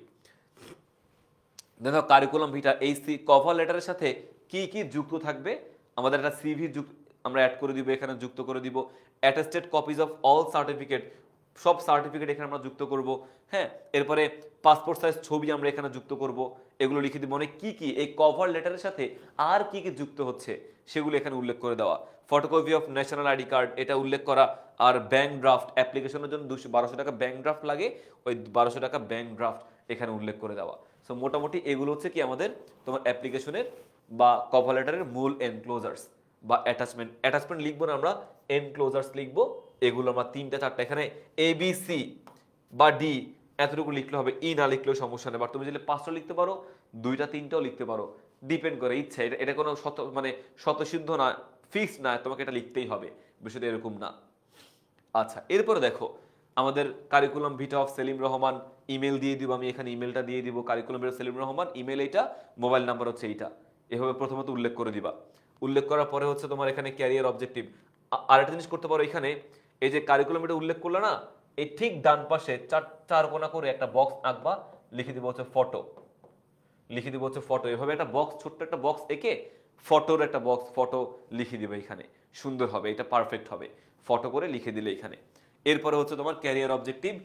ক্যারিয়ার অবজেক্টিভ বলতে তুমি এই জবটার উদ্দেশ্যটা কি, এই ক্যারিয়ার তোমার উদ্দেশ্যটা কি, ক্যারিয়ার অবজেক্টিভ খুবই খুবই ইম্পর্টেন্ট, দিতেই হবে, দিতেই হবে। এরপরে profile, present address, permanent address, personal detail, নাম, বাবার নাম, মায়ের নাম, হ্যাঁ, date of birth, nationality, marital status, এগুলো সবকিছু তোমাকে দিতে হবে। একাডেমিক ক্রিডেন্সিয়ালস বা একাডেমিক কোয়ালিফিকেশন, যেটা বলি না কেন, academic qualification must must must add করতে হবে, এগুলো দিয়ে দিবা। এমএ ডিগ্রি, বিএ ডিগ্রি, সাল সহ এগুলো ভেবে চিন্তে সাল দিয়ে দিবা। সাল কজ 1 বছর না 4 বছর, গ্যাপটা বুঝবা। বিবিএ 4 বছরের, এমবিএ 1 বছরের হয়, ওইভাবে সালটা যোগ বিয়োগ করে উল্লেখ করতে হবে। দেন এসএসসি এবং এইচএসসি সালটাও ইম্পর্টেন্ট। কি কি থাকবে দেখো, ডিগ্রির নাম, subject, board, year of completion, result, এগুলো এই 4টা বা 5টা জিনিস তোমাকে উল্লেখ করতে হবে। কাজের কোনো এক্সপিরিয়েন্স আছে কিনা, থাকলে অবশ্যই উল্লেখ করা। দেন কম্পিউটার লিটারেসি, এটা না লিখলেও হবে, সমস্যা নেই, দিয়ে দিলে ভালো। হ্যাঁ, ল্যাঙ্গুয়েজ স্কিল, অ্যাচিভমেন্ট, এগুলো উল্লেখ করা। রেফারেন্স, মাস্ট রেফারেন্স উল্লেখ করতে হবে, রেফারেন্স খুবই খুবই ইম্পর্টেন্ট, রেফারেন্স দিয়ে দিবা এইটা। দেন আমাদের মোটামুটি কমপ্লিটেড, আর কিছু লেখার দরকার নাই। এই যে রেফারেন্স পর্যন্ত আমাদের জিনিসটা কমপ্লিটেড। রেফারেন্স দিলে তোমার সিভিটা ভারী হয়, সিভিটা সুন্দর হয়। হ্যাঁ, সো এগুলো মোটামুটি তোমার সিভিতে উল্লেখ করতে হবে। আর সিভি যদি বলা হয়ে থাকে যে your CV must not exceed 1 page, মানে শুধুমাত্র কারিকুলাম ভিটা, কভার লেটার না, শুধুমাত্র কারিকুলাম ভিটা। নেক্সট যে পার্টটা লিখলাম বক্স সহকারে যেটা লিখলাম আমরা, ওই যে কারিকুলাম ভিটা, এর যদি প্রশ্ন লেখা থাকে যে 1 পেজের বেশি যেও না, তখন এই সব কিছু তোমাকে 1 পেজের মধ্যে শেষ করতে হবে। ছোট ছোট করে উপস্থাপন করবা, ছোট ছোট করে লিখবা, কিন্তু 1 পেজের মধ্যে তোমাকে শেষ করতে হবে, 1 পেজের বেশি তখন যেও না। আর যদি এমনটা উল্লেখ না করে, তখন তুমি 1 পেজের বেশি যাও, সমস্যা নাই। আমাদের ক্লাস 10 থেকে 15 মিনিট হবে ভাইয়া, 10 থেকে 15 মিনিট। কভার লেটার এবং সিভি এই দুটো মিলিয়ে 2 পেজের মধ্যে সিভিটা শেষ করে ফেলবা। কভার লেটার এবং সিভি 2 পেজের মধ্যে, ইয়েস সুদীপ্ত হালদার, 2 পেজের মধ্যে আমরা হচ্ছে সিভিটা কভার করব, এর বেশি আমরা লেখার প্রয়োজন আমাদের নাই। অলরাইট, আমরা চলে যাই ফর্মাল লেটারে চলে যাচ্ছি। ফর্মাল লেটার সবাই আমরা জানি, খুবই সহজ। ফর্মাল লেটার বলতে কি বোঝায়, আমাদের হচ্ছে এমন লেটার, এমন কিছু লেখা যেটা আমরা কোথাও অ্যাপ্লিকেশন করছি, কোনো স্কুলে, কোনো প্রতিষ্ঠানে, কোনো কলেজে, বা কোনো ইউএনও অফিসিয়াল কোনো কাজে, সরকারি কোনো কিছুতে আমরা অ্যাপ্লিকেশন করি, সেটাকে ফর্মাল লেটার বলা হয়ে থাকে। ফর্মাল লেটার খেয়াল করে দেখো, এখানে 28 মার্চ 2023 তারিখ দিবা। ফর্মাল লেটারে সবার শুরুতে তোমার তারিখ দেওয়া, ফর্মাল লেটারে সবার শুরুতে আমাদের তারিখ উল্লেখ করতে হবে, তারিখ, ডেট দিতে হবে। তো আমি ডেট দিলাম, এরপরে দা ইউএনও উপজেলা নির্বাহী অফিসার, কার কাছে আমি লিখছি। যদি এখানে ইউএনওর কাছে লিখি তাহলে ইউএনও, যদি হেড টিচারের কাছে লিখে তাহলে হেড টিচার, বা যদি কোনো পুলিশের কাছে লিখে তাহলে পুলিশ, কি তোমার হচ্ছে ওসি লিখা, বা যে কোনো কি বলে এটাকে হিউম্যান এইচআর ম্যানেজারের কাছে লিখলে এইচআর ম্যানেজার। যে কোনো জিনিসের ক্ষেত্রে অ্যাপ্লিকেশন উপর বেস করে আমাকে এই পদবিটা সিলেক্ট করতে হবে। দ্য ইউএনও লিখলাম, এরপর ইউএনওর পরিচয়টা কোন জায়গায়, দ্য মুরাদনগর কুমিল্লা।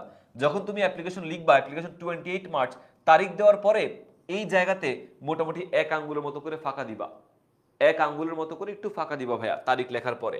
এরপর the UNO Muradnagar Comilla, subject request for relief goods, ত্রাণের পণ্য, তুমি বন্যা হইছে, বন্যা ত্রাণের পণ্য তুমি চাচ্ছ গভর্নমেন্টের কাছ থেকে বা ইউএনওর কাছ থেকে ত্রাণের পণ্য চাচ্ছ, সেখান থেকে কিছু জিনিস তোমাকে দিবে। So UNO Muradnagar Comilla request for relief goods, এটা হচ্ছে বেসিক্যালি আমাদের কি তথ্য দিয়ে দিলাম। এইটা একটা প্যারা থাকবে, মানে একটা প্যারা বলতে কি একটা ক্লাস্টার ওয়েতে থাকবে, একসাথে থাকবে। এই মাস লেখার পর একটা ফাঁকা দিবা এখানে, এর সাবজেক্টের পরে এখানে আরেকটা ফাঁকা দিবা, ফাঁকা দেওয়ার পরে তুমি স্যার লিখে শুরু করবা। সো এখানে দেখো ভাইয়া, এখানে একটা ফাঁকা দিতে হবে, সুন্দর একটা ফাঁকা, এই তিনটে জিনিস একসাথে লিখবা, একটু ফাঁকা দিয়ে আবার স্যারের কথা উল্লেখ করবা। আর অনেকেই অ্যাপ্লিকেশন লেখার সময় ডিয়ার স্যার লেখে, ডিয়ার স্যার। অ্যাপ্লিকেশনে কিন্তু ডিয়ার লেখা যায়, এমন না যে লেখা যাবে না, কিন্তু বাংলাদেশের কনটেক্সটে, বাংলাদেশের ক্ষেত্রে আমাদের অ্যাপ্লিকেশনে ডিয়ার লেখার দরকার নাই। ডিয়ার লেখা আমাদের বাংলাদেশের কনটেক্সটে আমরা লিখবো না, ডিরেক্টলি স্যার বা ডিরেক্টলি ম্যাডাম লিখবো আমরা। আর অ্যাপ্লিকেশন যখন লিখবা, অ্যাপ্লিকেশনে কোনো ইনফর্মাল শব্দ ব্যবহার করবা না, মানে কোনো সংক্ষিপ্ত শব্দ ব্যবহার করা যাবে না। অ্যাপ্লিকেশনে কোনো সংক্ষিপ্ত শব্দ ব্যবহার করা যাবে না। সংক্ষিপ্ত শব্দ বলতে কি দেখো ভাই, সংক্ষিপ্ত শব্দ বলতে কি বোঝায় তোমার হচ্ছে বেসিক্যালি, যেমন আমি যদি বলি যে can not, can not, can নটের ক্ষেত্রে আমাদের কান্ট ব্যবহার করা যাবে না, কান্ট, এই কান্ট করা যাবে না, কথাটা ফর্মাল, ফর্মালে আমাদের সংক্ষিপ্ত শব্দ ব্যবহার করা যায় না। আবার কোনো ফ্রেজ এন্ড ইডিয়মস ব্যবহার করা যাবে না, কোনো ফ্রেজ এন্ড ইডিয়মস ব্যবহার করা যাবে না। Cats and dog, it is raining cats and dog, cats and dog এটা ফ্রেজ এন্ড ইডিয়মস, মানে কোনো বাগধারা ব্যবহার করা যাবে না অ্যাপ্লিকেশনের ক্ষেত্রে। কোনো সংক্ষিপ্ত শব্দ ব্যবহার করা যাবে না, কোনো বাগধারা ব্যবহার করা যাবে না। আবার কোনো বাক্যের সাবজেক্ট বাদ দিয়ে কোনো বাক্য লেখা যাবে না। যেমন I hope you are very well, I hope, I কিন্তু লিখতে হবে, hope you are very well এটা কিন্তু লেখা যাবে না, hope you are very well. I hope you are very well subject দিয়ে কিন্তু আমাদের অ্যাপ্লিকেশনটা ফর্মাল এটা লিখতে হবে। কোনো কিছু বাড়তি করে মানে ছোট করে সংক্ষিপ্ত ফর্মে লিখলে কিন্তু ঝামেলা হবে, ভুল হবে। ডিয়ার লিখা যাবে না, এগুলো লিখলে একটু লিখা যাবে, কিন্তু বাংলাদেশের কন্টেক্সটে না লিখলে ভালো। Sir, I the inhabitant of the village Muradnagar of Chatpur union under the Upazila would like to approach you the following fact in the hope of getting your benign consideration. Now Muradpur village is inundated with violent flood. মানে তোমার হচ্ছে একদমই ভেসে গেছে। Most of the kacha houses have came down to the ground level. ঘর বাড়ি সব ধসে পড়ছে, এগুলো লিখবা। লিখার পরে তুমি যা যা আছে সবকিছু ব্যাখ্যা করবা। ব্যাখ্যা করবার লাস্টে গিয়ে দেখো ভাইয়া, এই যে কোথায় I beseech that under above circumstances, I beseech that বিশ্বাস করি যে, আমি আশা করি যে you would be considerate enough to provide with needful relief goods for the above mention famished victims of, এত কিছু লেখার দরকার নাই। ফ্যামিজড ভিকটিমস অফ কি বলে মেনশন অ্যাবভ, কি বলে for the above mentioned accused, এটা লেখার দরকার নেই। আমি এতটুকু লিখতে পারি, বাট এইটা আমার লেখার কোনো, এই যে এই পার্টটুকু লেখার আমার কোনো দরকার নাই, ঠিক আছে। মেনশনড অ্যাকার্সড ফ্লাড, সো এটা লিখলাম আমি। এরপরে ফেথফুলি ইউর্স লেখার পরে Munawar Hossain on behalf of the people of Muradpur village, so faithfully yours লিখলাম, তার পরিচয় দিলাম। অন বিহাফ কখন লিখবো আমরা? অন বিহাফ লিখবো হচ্ছে যখন আমাদের সবকিছু সবার পক্ষ হয়ে একজন ছেলে যখন কোনো জিনিস লিখবে, কোনো জিনিস বলবে, তখন আমরা হচ্ছে অন বিহাফ কথাটা ব্যবহার করব। যখন কোনো ব্যক্তি সবার হয়ে একজন লিখবে তখন অন বিহাফ কথাটা লিখবো। কিন্তু পার্সোনাল ব্যক্তিগত চিঠির ক্ষেত্রে, ব্যক্তিগত পত্রের বা অ্যাপ্লিকেশনের ক্ষেত্রে অন বিহাফ লিখা যাবে না। ব্যক্তিগত প্রয়োজনে অন বিহাফ লিখা যাবে না। শুধুমাত্র তোমার হচ্ছে সবার হয়ে যখন তুমি লিখবা তখন তোমাকে অন বিহাফ কথাটা লিখতে হবে অনলি, তখনই অন বিহাফ কথাটা অনলি তোমাকে লিখতে হবে। আশা করি বুঝতে পারছি। এবার নোটিশটা চলে যায় আমাদের। নোটিশ, পরীক্ষা দেওয়ার সময় নোটিশ আসে। নোটিশে দেখো কিভাবে লিখবা। প্রথমত তুমি স্কুলের নামটা দিবা, আবেদনপুর গার্লস হাই স্কুল নোটিশ। নোটিশের নামটা কি, এই নোটিশের নামটা তুমি এখানে থার্ড ব্র্যাকেট দিয়ে লিখে দিবা। এডুকেশনাল ট্যুর এটা উল্লেখ করবা। এরপরে নম্বর অফ BGHS, এটা বেসিক্যালি হচ্ছে স্কুলের সংক্ষিপ্ত শব্দর প্রথম শব্দগুলোর প্রথম ওয়ার্ড, মানে শব্দগুলোর স্কুলের নামের প্রথম ওয়ার্ডগুলো নিবা।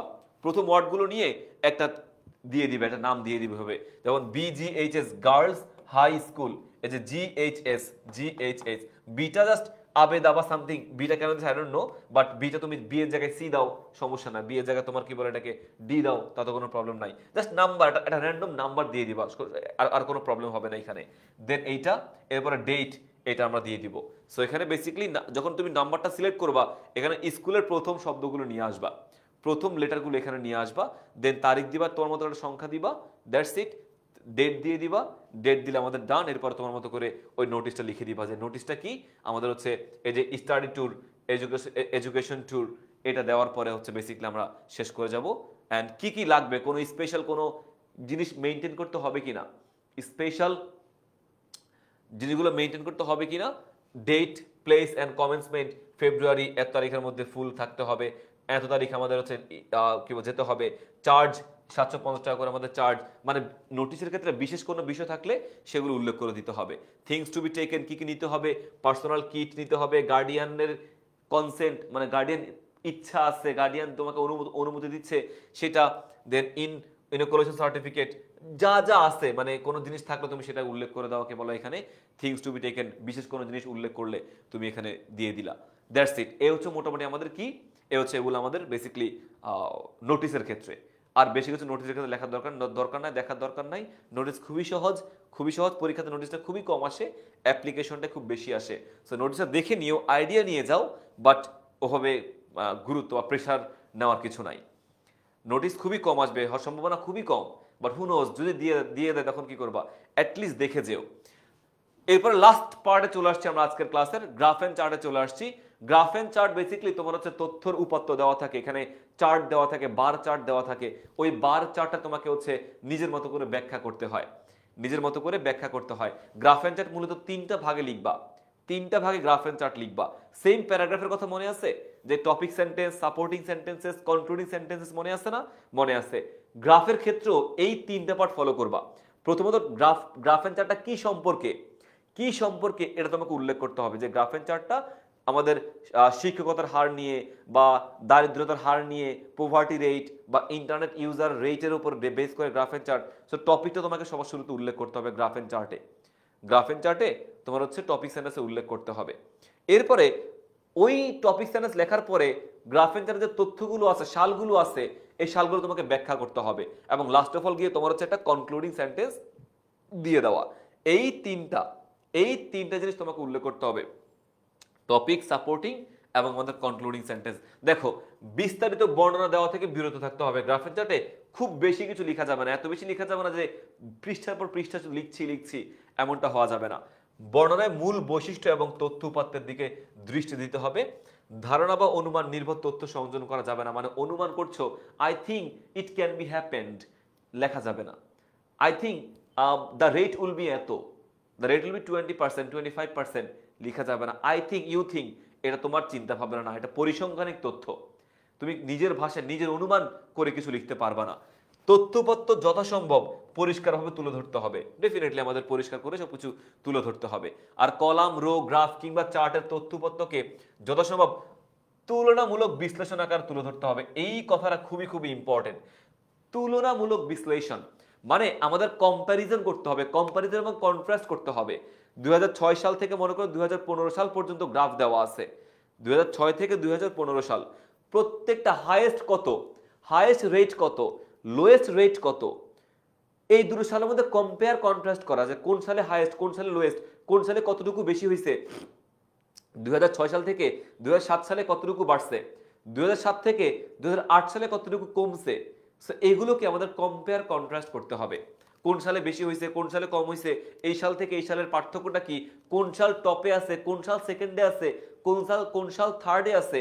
এই কম্পেয়ার কন্ট্রাস্ট আমাদের অবশ্যই করতে হবে গ্রাফের চার্ট যখন আমি সলভ করব তখন। ঠিক আছে, সো তুলনামূলক বিশ্লেষণ করতে হবে। জাস্ট বলে দিলাম যে এই সালে in 2005 the literacy rate was 3%, in 2006 the rate was 6%, in 2009 the rate was 9%. Never এভাবে কিন্তু জাস্ট বলে গেলেই হবে না, আমাকে বলতে হবে in 2006 the rate was 3%, whereas we can see that in 2006 the rate is 6%. The difference between these initial 2 years is 3%. Difference তোমাকে উল্লেখ করতে হবে। বা the highest rate of illiteracy rate we can see according to the graph is in 1999, the rate is 20%, and the lowest rate of illiteracy rate in according to the graph is in 2020, the rate is only 3%. The highest rate এত, the lowest rate এত। এই compare contrast করাটা তোমার জন্য খুবই খুবই প্রয়োজনীয়, খুবই খুবই ইম্পর্টেন্ট, এটা কিন্তু আমাদের মাস্ট মাথায় রাখতে হবে। এবং সবশেষে সাধারণ নিয়ম অনুযায়ী যথাসম্ভব সামগ্রিক বিষয়ের উপর একটা সমাপ্তি টানতে হবে। যে কনক্লুডিং সেন্টেন্সের কথা বললাম না, ওই কনক্লুডিং সেন্টেন্স তোমার এখানে লিখতে হবে শেষে গিয়ে, মানে সামগ্রিক বিষয়ের উপর বেস করে একটা সমাপ্তি তোমার টানতে হবে, কনক্লুডিং সেন্টেন্স তোমাকে টানতে হবে। সো এগুলো তুলনামূলক বিশ্লেষণ, এই পার্টটুকু অনেক বেশি ইম্পর্টেন্ট। তথ্য অনুযায়ী কম্পেয়ার করাটা অনেক বেশি প্রয়োজন আমাদের জন্য। আর টেবল, গ্রাফ, চার্ট প্রায় ব্যবহৃত হয় তথ্য উপাত্ত উপস্থাপন করার জন্য। নিচের উদাহরণ, আমরা কিছু উদাহরণ দেখবো, চলো উদাহরণ দেখে আমরা বিষয়টা বুঝতে পারবো। এখানে কি বলছে দেখো, লিটারেসি রেট অফ বাংলাদেশ, সাক্ষরতার হার, বাংলাদেশের সাক্ষরতার হার কত সেটা এখানে দিয়ে দিছে। 1995-তে 38%, 2000 সালে 56, 2001-এ 47, কমে গেছে আবার তোমার কি বলে এটাকে 2003-এ 43%, 2010-এ তোমার হচ্ছে 56%। সো কি এখানে তোমার কি গ্রাফটা ছোট বড় হচ্ছে, ছোট বড় কম বেশি হচ্ছে। তাহলে আমি প্রথম বাক্যে বলবো যে দ্য গ্রাফ, দেখো প্রথম টপিক সেন্টেন্স আমরা এখান থেকে লিখে নিতে পারি দেখে দেখে, যে the graph below shows the literacy rate of Bangladesh from 1995 to 2010, and according to the graph we can see that the rate is fluctuating. The rate is fluctuating, fluctuate করছে না, উঠানামা করছে না, the rate is fluctuating. So the highest rate of literacy rate, the highest literacy rate we can see in 2010, it is 56.8%, and the lowest rate is in 1995, in the year of 1995, and the rate is only 38.1%.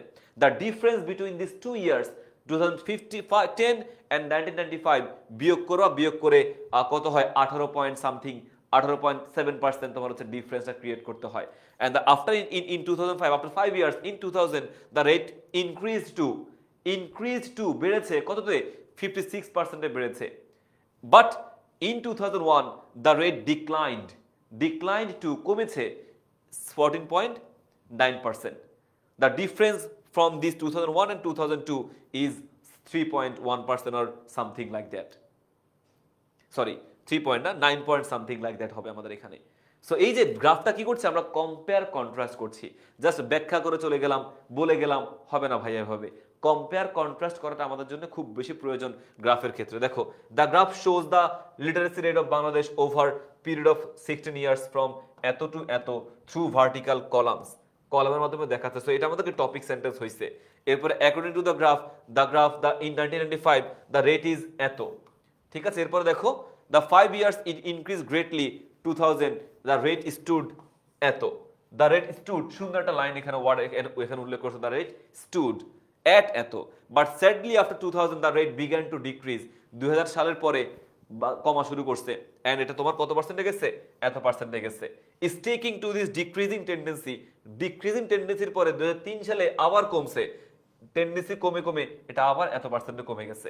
তাহলে compare করতেছি আমি এখানে কিন্তু কত সাল থেকে কত সাল, এটা কিন্তু আমি কম্পেয়ার করছি। And thus it is clear that literacy rate in Bangladesh having a fluctuating tendency, দেখেছো ফ্লাকচুয়েটিং, কম বেশি হচ্ছে, ইটস ফ্লাকচুয়েটিং টেন্ডেন্সি আমরা এখানে দেখতে পাচ্ছি। And sometimes increases and sometimes decreases, কিছু সময় বাড়ছে কিছু সময় কমছে। হু নোজ 2010-এর পরে 2025-এ এসে এটা হয়তো বা কমতেও পারে, এতটুকু হতে পারে, কে বলতে পারে, কেউ বলতে পারে না, কমতেও পারে বাড়তেও পারে। So it's a fluctuating tendency আমরা এখানে দেখতে পাচ্ছি। সো এই হচ্ছে মূলত আমাদের গ্রাফ এন্ড চার্টের বেসিক জিনিস। এখানেও থাকতে পারে তোমার এক্সপোর্ট ইম্পোর্ট নিয়ে গ্রাফ এন্ড চার্ট পরীক্ষাতে আসতে পারে, তোমরা দেখে নিও ভাইয়া। দেন আমাদের হচ্ছে এটা তো এটা দেখতে পাচ্ছ, এরপর আসতে পারে হচ্ছে এটা তো এক্সপোর্ট ইম্পোর্টই দেখতে পাচ্ছ নাকি, হার্ট অ্যাটাক ইংল্যান্ডের মানে ইয়েটা হার্টটা কি, ডেথ রেট মানে কোন সালে বা কোন রোগে বেশি মানুষ মারা গেছে, ডেথ রেটের কথা এখানে পরীক্ষাতে আসতে পারে। এটা যদি খুব একটা ইম্পর্টেন্ট না, ডেথ রেট আমি কখনো দেখি নাই। বা তারপর তোমার হচ্ছে একটা ছেলে তার সারাদিনের স্পোর্টসে কোন খেলায় কতটুকু সময় দেয়, এইটা থাকতে পারে এখানে। ফুটবলে সবচেয়ে বেশি, বিকজ সবাই ফুটবল খেলতে পছন্দ করে, ফুটবল ডেফিনেটলি খুবই পছন্দের একটা খেলা, আমি নিজে খুব পছন্দ করি, আমার বিশ্বাস তোমরা অনেক বেশি পছন্দ করো। তারপরে হচ্ছে আমাদের এটা যাবে কমপ্লিট। এরপর হইতে পারে দেখো আরেকটা কি আসতে পারে পরীক্ষাতে, দেখি তো, এই যে আমাদের সেলিং বুক 2100 বইমেলাতে সেলিং রেট এটা আসতে পারে, খুবই ইম্পর্টেন্ট, এটা আমাদের ইম্পর্টেন্ট একটা গ্রাফ হতে পারে। 2100 বইমেলায় সেলিং রেট কত পরীক্ষাতে আসতে পারে, এগুলো তোমরা জানো। দেন আমাদের হচ্ছে পার্সেন্টেজ অফ স্টুডেন্ট, ইংলিশে কত, সায়েন্সে কত, বেঙ্গলিতে কত, পাই চার্ট পরীক্ষাতে আসতে পারে, দেখে নিবা তোমরা, বাট নিয়মটা মেনলি দেখে নিতে হবে। এভাবে জিনিসগুলো আমাদের কাভার আপ করলেই হয়ে যাবে ভাইয়া। কাভার আপ করলে লাস্ট অফ অল কি বলছে এটা দেখি তো, লাস্টের গ্রাফটা আমাদের হচ্ছে পপুলেশন গ্রোথ রেট, খুবই ইম্পর্টেন্ট এটা আমাদের গ্রাফ। পপুলেশন গ্রোথ রেট খুবই ইম্পর্টেন্ট পপুলেশন গ্রোথ রেট, মানে জনগণের যে জন্মহার বা বৃদ্ধির হার, জনসংখ্যা বৃদ্ধির হারটা, এটা আমাদের ইম্পর্টেন্ট একটা গ্রাফ। সো এই হচ্ছে মোটামুটি আমাদের রাইটিং পার্টের বেসিক জিনিস। আমি ক্লাসটা এখনো দেখতে পাচ্ছি না সবাই 100% শেয়ার করেছো, 98 হয়েছে, এখনো 100-তে তোমরা পৌঁছাতে পারো নাই।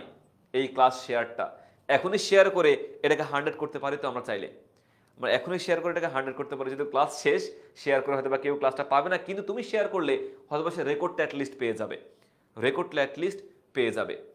ঠিক আছে, আজকের ক্লাসের পিডিএফ এ পোস্ট করা হবে কিনা এটা আমি শিওর না, আমি শিওর হয়ে তোমাদেরকে জানাতে পারবো যে আসলে পিডিএফ পোস্ট করা হবে কিনা। যদি পোস্ট করা হয় ডেফিনেটলি ভাইয়া পোস্ট করে দিব, মন খারাপের কিছু নাই। ঠিক আছে ভাইয়া, চেষ্টা করেছি আজকের এই রাইটিং পার্টের ক্লাসের মাধ্যমে তোমাদেরকে বেসিক একটা আইডিয়া দেওয়া, বেসিক একটা আইডিয়া দিয়ে দেওয়া, এবং আমার বিশ্বাস যারা মনোযোগ দিয়ে ক্লাসটি করেছো অ্যাটলিস্ট একটু হলেও তোমার এই রাইটিং পার্টের বিষয়গুলো তোমাদের সমাধান হয়েছে। আমরা প্যারাগ্রাফ নিয়ে কথা বলেছি, সিভি, অ্যাপ্লিকেশন, ইমেইল, অলসো আমরা গ্রাফ অ্যান্ড চার্ট নিয়ে কথা বলেছি। ওভারঅল যে কথাগুলো তোমাদেরকে শিখিয়েছে বা বুঝিয়েছে জিনিসগুলো, একটু যদি কনফিউশন থেকে থাকে রিভাইজ করবা, ক্লাসটা দেখে নিবা, রেকর্ডটা আরেকবার, আমার মনে হয় তখন আর কোনো প্রবলেম তোমাদের হবে না।